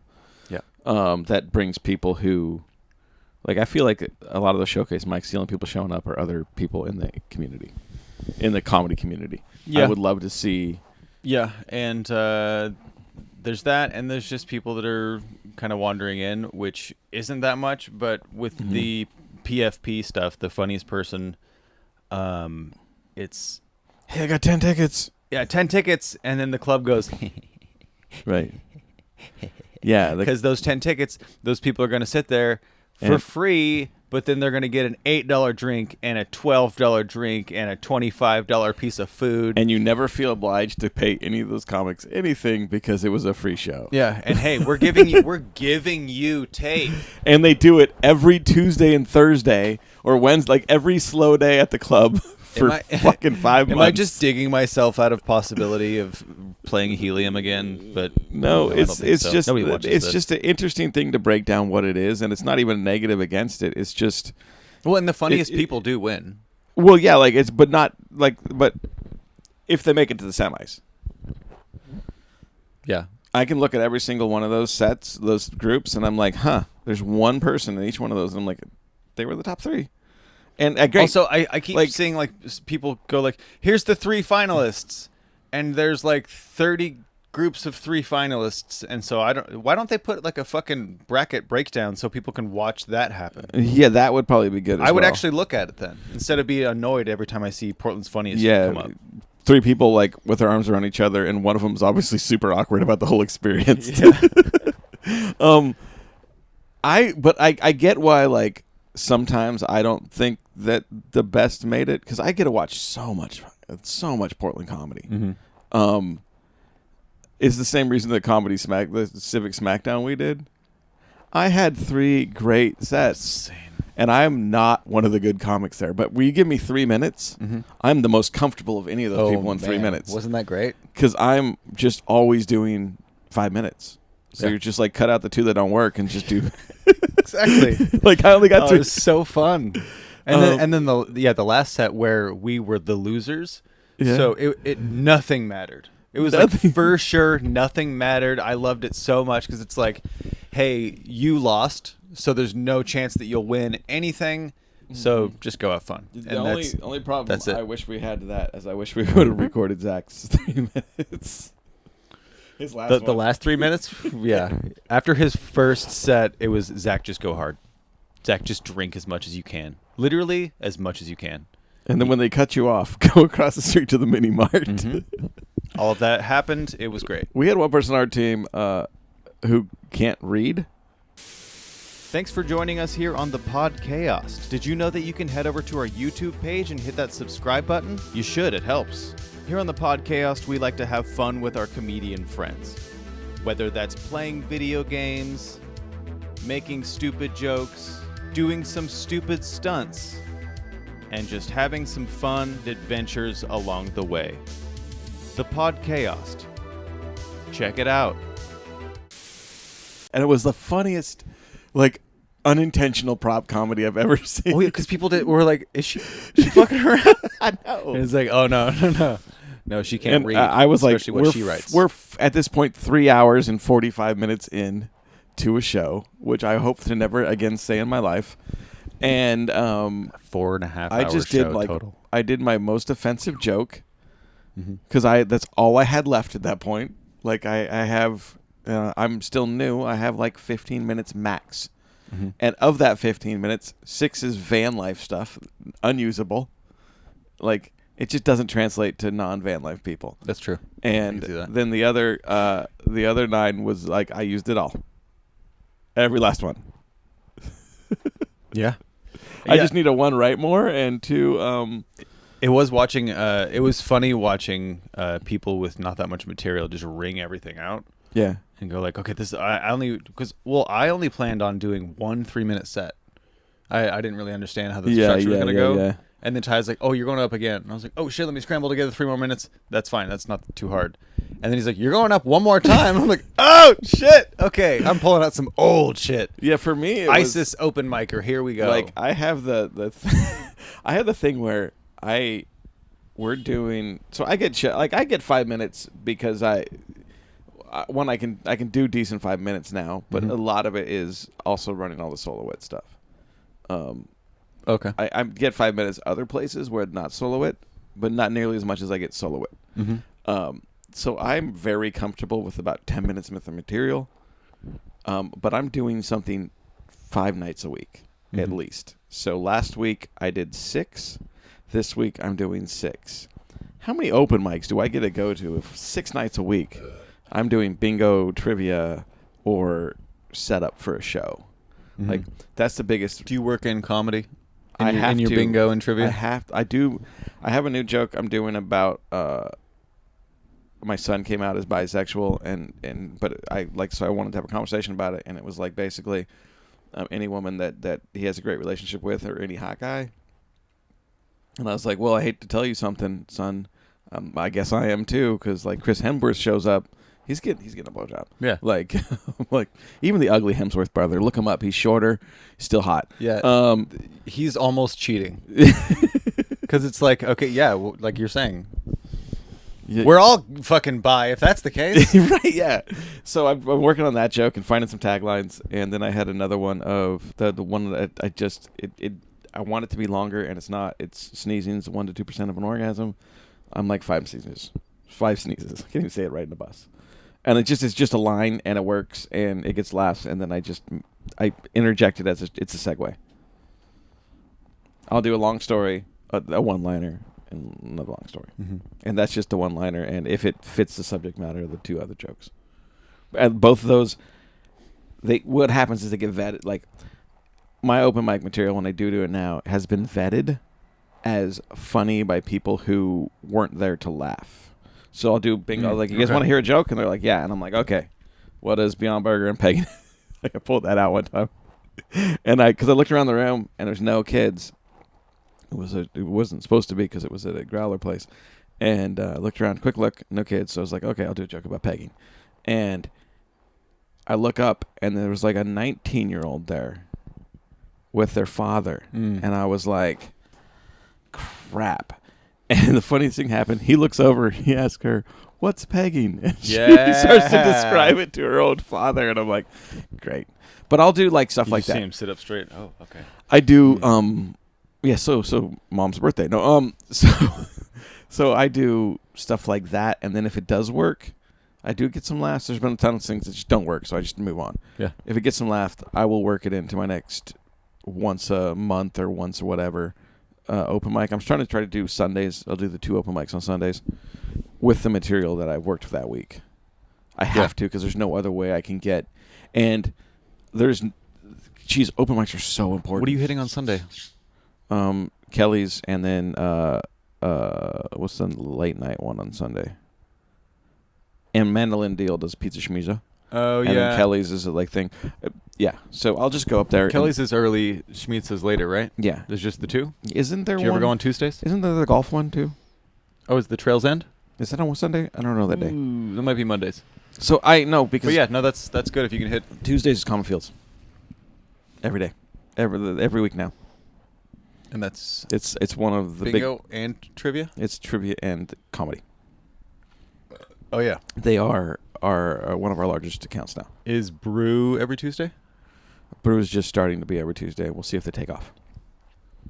Cool. Yeah. So they do that here. I go to trivia there. I saw he's got T-Mac running that. T what? Tim.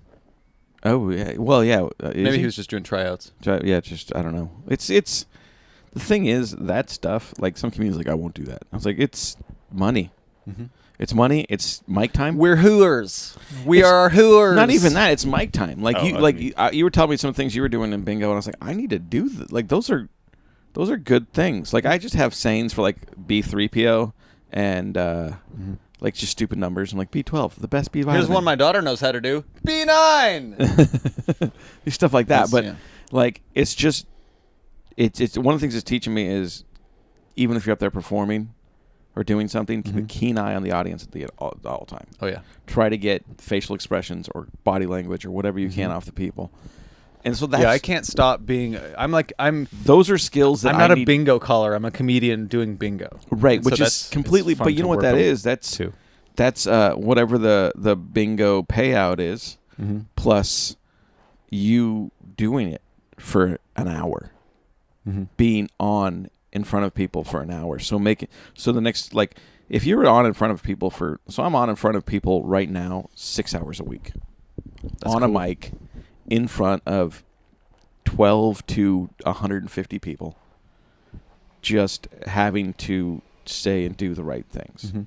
Is that comedy? No. And it kills because I can't write as much as I want to. But is it comedy? Yes. Because when I get up on a mic, there's like people, are you nervous? I have to get nervous now to get on a mic. Yeah. And Ty and I were talking about that. Like one of the things that I run is Ty is his self, and he's high strung, and he gets real wound up before a show. And so I'm doing this the plugging into the mics. Damn it! And then as soon as he fucking gets on a microphone, he just nails it. 10 years of being a professional actor Yeah. come through. My favorite bit he does is when he sticks his hand down his pants and then talks to people. What? Have you the cigarette one? Where he pulls a cigarette out. You've seen this one. No. Okay, so was it? I try not to watch Ty do comedy. It's at the end of set. It's one of those things because it's like the acting. I've seen it so much. The acting is subtle, but it's very good, and that's just what you're bringing to the stage. Yeah. Like for me, I go up there and I'm just not. I've just like my mind's been like, do we got all the sound set up? Is like whatever the ticket's doing good. All that stuff is in my head, and then oh yeah, you got to go on. I did the show in Medford. 8 people walked in the door while the host was up.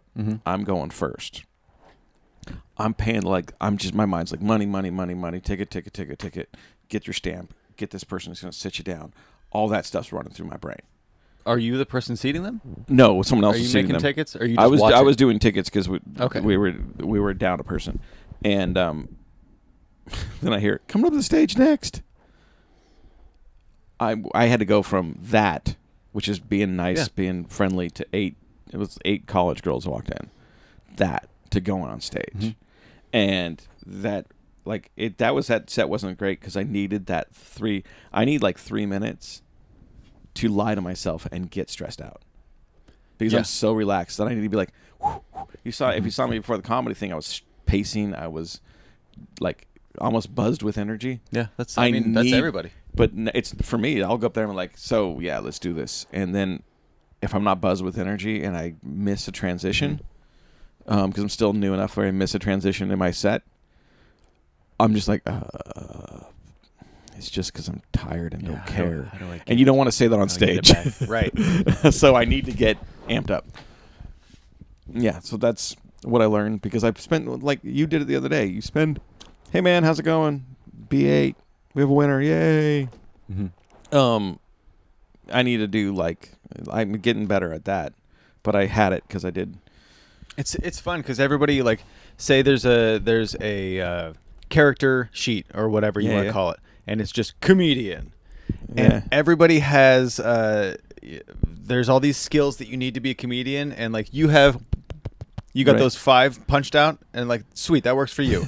I got these 5 punched out for me. Ty's got 6 or 7, which is fucking stupid. And then there's people like Jake who has 9 out of 10.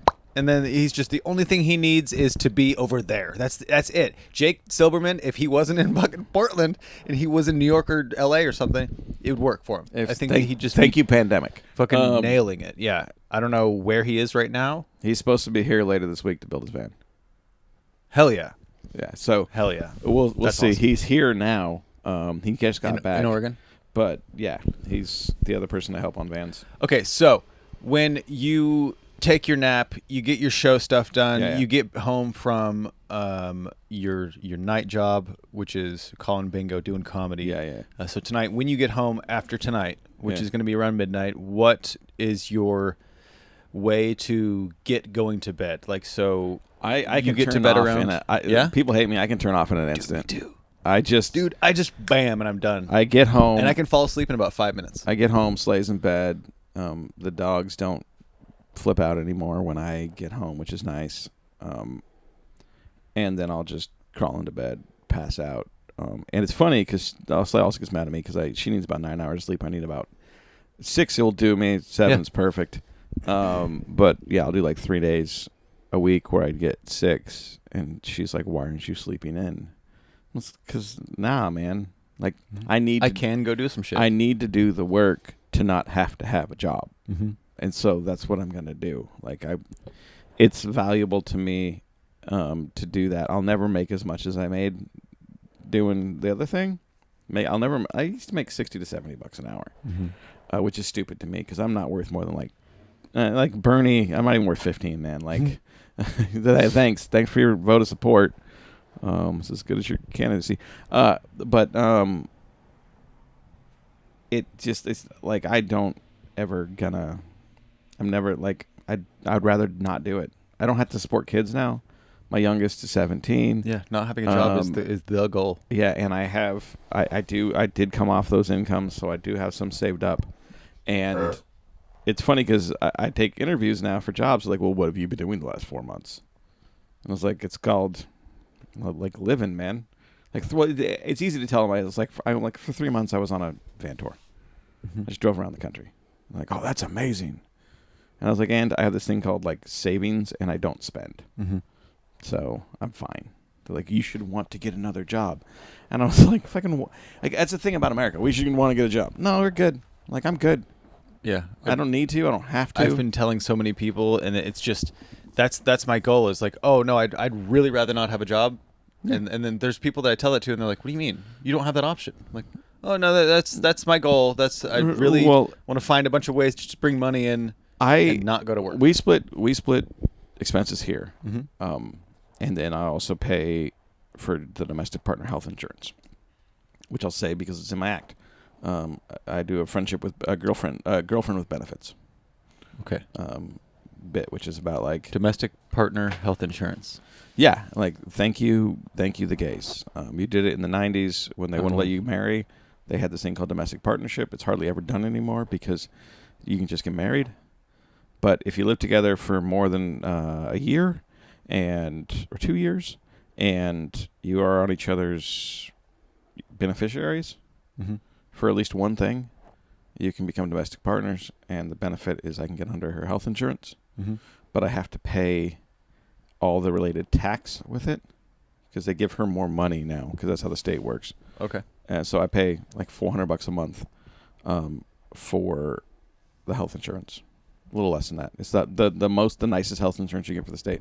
Literally $5 copays, which I've never had before. I didn't know those existed, but yeah. So I pay for that, and then I don't have a car payment anymore. Buses are cheap to insure. I have a phone, and nothing else. Like I just try not to have any expenses. Do you want to know how much my health insurance is? How much? $1.47 a month. Yeah, I've been on that. I don't use it because I have it so that the state doesn't charge me for not having health insurance. Yeah. And you're not going to do it because it's like a high. My first professional job was. I got told to go to the doctor because I fell and I bruised my rib. I was like, go to the doctor. You have health insurance now. Like, no, I don't have $500. Right, and if I did, I'd go to Mexico, get it fixed, and have a vacation. Yeah, I just hit it with a hammer real quick. But it's Or I'm sure they have civilized people in medicine in Mexico. They do. That's It's what I super cheap. hear. It's super cheap, dude. That It's there's great. people that don't, walk around on dirt floors now. It's you don't knock it. It's I've never great. been to Mexico. I hear it's great. it's I think apparent. it's beautiful. It's apparent. When I was Lots of people in the van life community will go down to the border in the winter, but then that's also the time they do their health insurance. Because there's a bunch of known doctors in the van life community and dentists. You go down there, you get you get your glasses, your teeth done. If you have any ailments, they look at them, and it's cheaper than ever doing it here. Like it's cheaper than the copays you have. Not the copays I have, but yeah. Well, that's isn't there a comedian who got Botox in Salem illegally? In Portland? She just lost a bunch of weight. Okay. Yeah, that wasn't in the group of people that I was thinking of. I don't know, but yeah, I mean, you can I think that's what happened because she said I got Botox illegally, actually in Salem. Oh, really? Yeah. Oh, so it's been set on stage. Yeah. Okay. Yeah.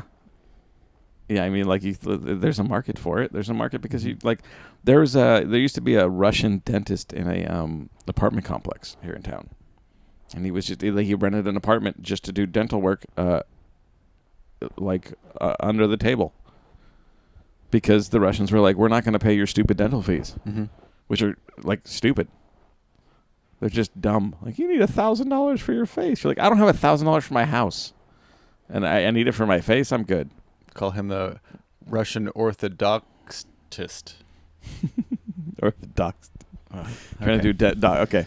So then I'll go out and stay late, and then I will come home and crash. And that's like my day. My day is... Dude, there's barely any rest. I can crash like that, too. Yeah. I can fall asleep if I feel like it, and I can just do it like that. I don't care if I have just been angry, sad, excited. I can drink a Rockstar and fall asleep within 2 minutes. I did that last night. I can do that if I'm tired. If I'm, like, well-rested and I drink a Rockstar at, like, 5 p.m., then my body's like, nah, you're well rested, man. Like I might have been tired, but yeah, it just worked. But if I drink a Rockstar, if I'm tired, I can go to sleep. If I'm not tired, like during the day, and I just want one just for whatever, then at the end, then at like 11, my brain's like, nah, we're still. It's weird. Like sometimes it fucks me up, sometimes it doesn't. Yeah. But like yesterday, I hit 2 Mountain Dews like after 8 p.m. and it wasn't like that. Didn't matter. I had just gotten off 96 hours of traveling in a van and doing all the driving for 5 people. I was, I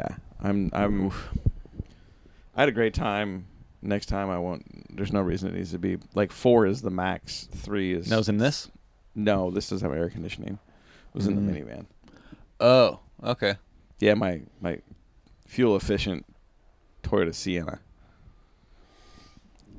which also was like that. So when I sold the van, I bought that too.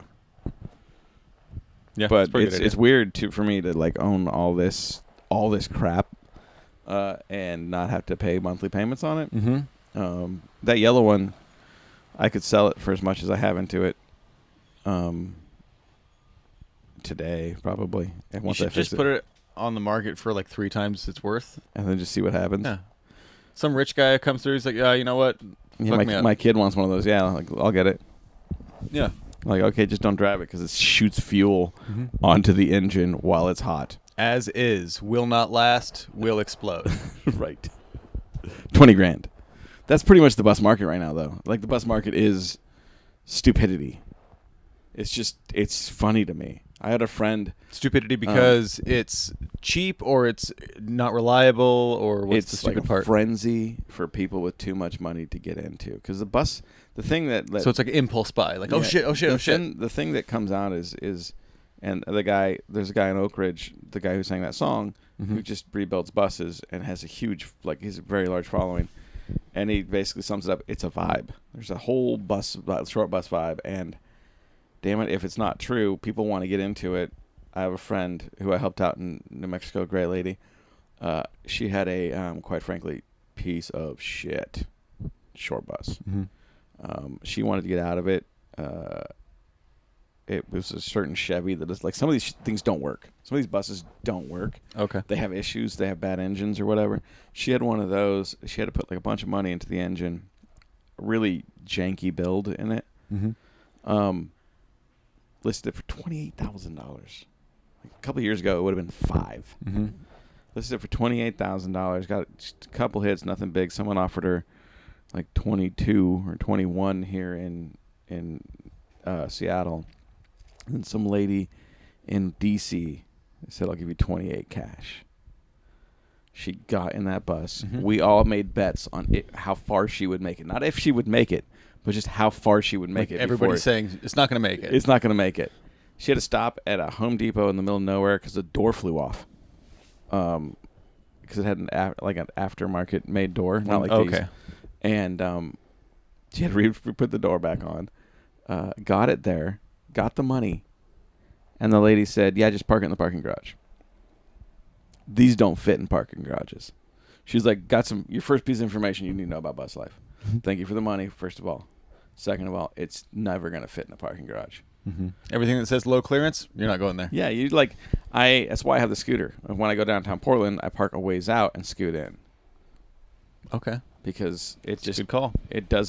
This thing doesn't go in towns. It doesn't go downtown anywhere. Mm-hmm. The van was the same way. The van's too tall to go in any parking garages. Yeah. But like, how did she get $28,000? Same thing. Same thing right there. Yeah. I put it on the market and somebody was like, Yeah. All right. I have a shitload of too much money. I never put my van on the market. I had one post on Facebook. "Hey, anybody want a van?" That's all I ever did. Mm-hmm. I was going to get 10 grand more if I had to go through all the hard stuff and put it on the market, get a professional shoot, all that. But I was like, someone just like, "Nah, I'll send you the money." Okay. Like, it was worth it to just not have to stress. Like, I didn't stress at all. Yeah. That's great. I would, if you told me 2 years ago that I would be here today, I would just be like, what the fuck? How? You mean I don't have my job anymore? No, that was the most plausible part of that whole thing, is me not having a job. That was funny when you and Curtis both, or Curtis maybe started just before you. But Yeah. He's like, yeah, that guy works with me. Yeah, it was that guy works at my work, but we don't talk. Yeah, it was. We were that facility had like 5,000 people in it, and we were the literally complete opposite sides. Stuff, right? Like, we were not only like 900 yards away from each other, we were complete opposite sides of the complex, and then one day just ran into each other, and he was like, "Hey, Leroy." I was like, "No." I was like, I introduced myself. Not here. I introduced him so I didn't know him. I was like, yeah, my name's so-and-so. I work over here. I do this. And his face was just like, because you guys had this thing when I first came on that I was just like an Uber driver or something. And no one knew what I did. Oh, yeah, because you were an Uber driver. Yeah, I did that for fun. It was just it was just to talk to people and get money to go to, it doesn't take many Beer Uber money. trips to afford drinks at Den. Mm-hmm. So I would just do that, and I would not spend my income money. I would just use Uber money for stupid stuff. Yeah. And so I saw him, and it was funny because, we just did the same thing. And then both of us, neither one of us work there now. I took a almost double pay raise when I went to Portland, even though that job was horrible. I didn't care. I made it Horace, man. Yeah, no, yeah. I'm a prostitute for Give me the money. Right. Do I love bingo? No. Is it great money? Yeah. Yeah. Weird thing is, I fucking love it. It's Yeah. so much fun. And that's the funny thing, is because the guys who do trivia's all right money. They're just like, okay, whatever. It's okay. Mm-hmm. And I was like, I love it. I love the questions. I love sitting there looking at 100 people, saying, can I have better questions than you guys have knowledge? That to me is delicious. Mm-hmm. It's really fun. And then you get people they get pissed off that they didn't get it and that you have the answer. Right. Or my favorite is I did one last night where it was the Road Warriors, and one of the answers is Golden State Warriors, but it's worded in a way that, and I was like, the name of the freaking round has Warriors in the name. Mm-hmm. I'm looking for the team that's called the Warriors. This should be super basic. And so I did it. Nobody got it. But then when I was doing the answers, and I was like, the answer's the Golden State Warriors, and everyone's like, son of a... And that to me is delicious. Like, just the... Like, it was right there. Yeah. It's like when you tell a joke and a comedian does that same reaction. Right. You're like, ha! Right. Yes, that's how I know this is good. Right. Or for That's me, great. it's like I do that thing where I like, guys, I'm going to tell dad jokes. And then I just, like, all my dad jokes aren't dad jokes. They're just, like, tags on the end that you're just like, like, and I'm like, yep, those are them. Yep. So that for me is that. But, like, bingo is different. It's a different community that I don't ever, like, hang out with. So it's like I've had to learn the culture. Mm-hmm. But it's funny that you say that you love it, because it's one of those things that I could see that. Like, it's that I could see your dry, like, sort yourself really, like, excelling in that. Yeah, And well, I kind of really pushed on the gas with the whole, like, presentation part of it. Like, when I host, I'm a little bit different than when I am performing, like, jokes. But I mean, yesterday or when I did bingo, there was a kid who was coming up, and I had the microphone just like this, and he was digging through the thing, and I was like, "You didn't win anything, so just make sure you're not stealing any of that stuff." And then he picked something up, he put it in his mouth, and put it back. I was like, "Did you just seriously put that in your mouth? What's wrong with you? Where are your parents?" And then some guy, like, peeked around, and I was like, "Your kid's putting stuff in his mouth. It's disgusting. Don't you know that? Like, here, go back to your dad." And the kid was like 10, older than my kid, and it was just like, dude, this is. Oh, that's. But then good. I did he was kind of walking back, and I was like, oh, whoops, there's a microphone in my face, and then everybody laughed, and I was like, okay, cool, okay. It's those like, I can see that you're good at that. Like, for me, it's just I've had to learn that, like, those old biddies like their show. Mm-hmm. They like the tension, like, build the tension. Like, that's what it teaches me. Is I don't do a lot of tension jokes. I just do, like, misdirection, where I just let set up, just dry misdirection. And so the tension is like I need, like, it teaches me that now build this, like, every time you pull a number, it should be just talk about the tension, bring it up, make everybody on edge, so that when one person yells, when one person yells bingo, you want everyone else to feel cheated, to feel robbed, and to, like, just say, oh. Well, there's supposed to be 3 bingos per round.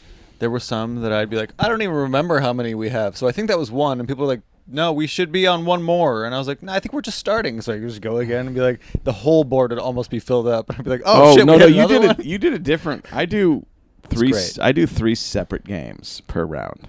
I do, yeah. There's bingo, bingo, bingo, and then we clear it. No, I did bingo, clear it, bingo, clear it. Yeah, because they feel like they're getting more money. Well, because I sell. You don't sell. Yeah, no. Like, I'm just like, get it, fucking. Yeah, you guys take as much of this shit as you want, and then at the end, I was like, okay, the owner's not here anymore. I said this. I was like, the owner's not here anymore. He was sitting right there in the middle. And if nobody's paying attention, every kid stand up and just come get a prize right now. And so they all did. It was great. So it's a weird thing, and it's weird when in other venues, but it's. How else are you going to learn that? Like, if you're natural for it, great. But, like, if you go to trivia and you're not natural for it, it will make you better. Yeah, that's true. And that's the thing about comedy. And it might transfer back over, and it does cross over. There's both skills ways. for your delivery stuff that make you a better comedian. Yeah. People are like, I don't want to do comedy in front of kids. Well, if you have another job where you're going to be doing something on a microphone in front of kids, right, it helps a lot. Right, and then you know what to and what not to say. Yeah, and if you really, like, hey, I've done a ton of stuff in front of 10-year-olds. I know what I can do in front of 10-year-olds. Yeah. That's universally funny. Yeah. Yeah, and then there's, I hate reading the rules. You'll laugh at this. I hate reading the rules. It's dumb to me. We did it at this one location, and Ty's like, you're going to read the rules. And I was like, oh, fuck, okay, whatever. One, I don't believe in fake energy. It's hard. And I don't believe in, and it was like an all ages kind of show. And I was like, listen, there's going to be adult themes. So kids, if you're at that point where you got hormones running through your body, you have a lot of questions, probably okay for you. Less than that, not okay for you. Like, parents, like, you make this decision, kids make this decision. But what they saw, because Ty and Cameron don't ever look at things not their way. They saw some guys some dude went up there looking like you, talking about, "Hey kids," and Ty goes, Hey kids, you got boners? Yeah, more or less, almost like that. That's what they said, and it was funny because Ty's like, "Dude, you were so bad. I'm never gonna let you do the rules again." And I looked at him. I said, "Then I did the rules exactly how I wanted to." And he looks at me and he's like, You son of a bitch. "All right, yeah." So there's how that worked out. Mm-hmm. So yeah, now but then I think we do the rules wrong Put way. Cameron in the rule. Put Cameron. I think the Have him host do should that. do the rules. The host, you just go Yeah. up and you go, "Hey guys, you want some comedy? All right, bring up first your host, Chad Johnson." And then Chad Johnson says, "First, let me get the rules out of the way. This, and this. You ready for some jokes?" Mm-hmm. Because the thing is, when I go up there to do rules, they don't know if they're jokes or not. They don't know if I'm the host or not. Mm-hmm. So Yeah, just you gotta have someone. I mean, you don't have to, but it does help quite a bit. Just to have but someone it should say, be super. Here's your host for the evening. Just instead of just picking up the microphone and be like, "Hey everybody, I will be your host." It's Yeah, so we've been it's different. one of the things we have to do as production people is try to figure out the best way to do that. Mhm. And I think so. One of the comedians this week came up with that, and I think it's good. Is just like, "Hey, you guys ready for your host? You guys ready for some comedy? All right, give it up for Chad Johnson." Mm-hmm. Chad Johnson, "All right, I'm your host this evening. First off, I need to get some rules out the way." Mm-hmm. You guys got boners? Right? Yeah. And then you're like, "Okay, you guys ready for some jokes?" And then people are ready because otherwise they don't know. Should I laugh at this dude? I go up there with I had my hair out and it was humid, and I had my hair out for the rules, and I was like Cousin It. It was just in my face. Oh yeah, it's not hair down; it's hair out. And for me, yeah. And so then I put this visor on sometimes. It goes Oh, good yeah, I've with seen your visor. the disc golf joke. Mhm. Just to keep all that's there for is to keep the hair out of my face, Mhm. but still make my hair look huge. Mm-hmm. It's just that's all it's there for. And it's weird that I do we're talking about uniforms. I go up there almost always with my hair out because if you're gonna have hair like this, it should be out. Yeah. Well, and it does help. And I'm trying to figure out appearance. some of but the problem is it gives me appearances sometimes not the subject matter of my jokes. Mm-hmm. So I'm trying to write a little bit more to my appearance as well lately. Yeah, it's a fun hard turn when you look like you do, and you're like, "Dad, I'm a dad. Here's my dad stuff," and Yeah, you're like- "Here's my cock." Right? Yeah, you're like yeah. I've got disgusting stuff to say too. And people are like, oh god. Right? Yeah. You're like when I try to say hey, so I did that towel joke. Yeah. It takes 5 minutes to convince the people, and it takes 5 minutes of me giving them straight sex-based facts almost that have jokes with them. Mm-hmm. Like, this is what this is. This is what that is. Did you know this? I do that cervix joke. I do all these jokes, and they finally get to the point where this guy seems like he actually does know some stuff. And then I throw the punchline with a towel, and I walk off, and it was like, he just did 5 minutes of setup and trust to just Hopefully when he throws in the towel, then that's when it's going to work. then it works. And yeah, so I want to do a new joke where the premise is I am a coach for I feel like once we get weed clubs, we should have weed coaches. I go to the workout club and there's a coach there you can do it, go harder. Mm-hmm. Like, Chad, you really seem you're like a Durban Poison day. Your Durban Poison levels are low. Can you just go hit some Durban Poison? Come back and we're gonna check you out. We're gonna make sure you're. I feel like your weed's a little off right now. Like your high's a little off right now. Let's get you where you need to be. Try to do this concept. Try to build a concept where I'm just like a high energy coach for weed. I like that. One note: stay away from Durban Poison. Don't say that. Say a different strain. I know because Jaron uses Durban Poison. Mm-hmm. But yeah, no, I get the thing. And Girl Scout cookies and Cinex. But Don't say Girl Scout cookies. That's mine. for weed. No. Not at all. Girl Scout cookies. They're I just say Girl Scouts. They're and- ubiquitous. Yeah, and then I had a joke where I told because I used Brent, I just used Brent as a punchline. Mm-hmm. Look at him. No, I just used Brent because it worked and it worked for the whole reasons that he has his jokes. Mm-hmm. I never touch those. I just say Brent, and it works because it works. I fucked up one night and I used it when he was coming up.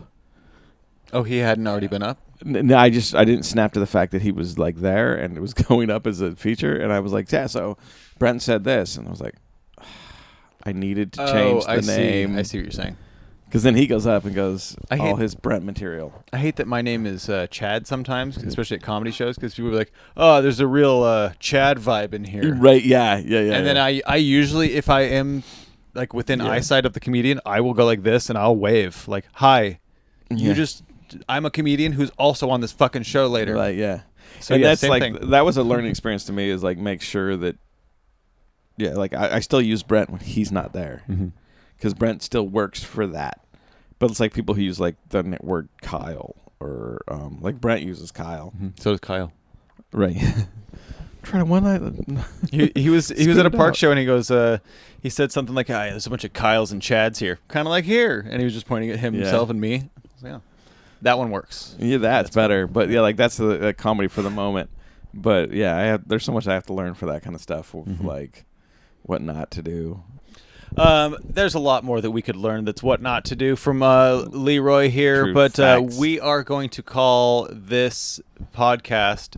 It's been fantastic. Thank you very much, Leroy, for coming on here with me. How day you do with Leroy?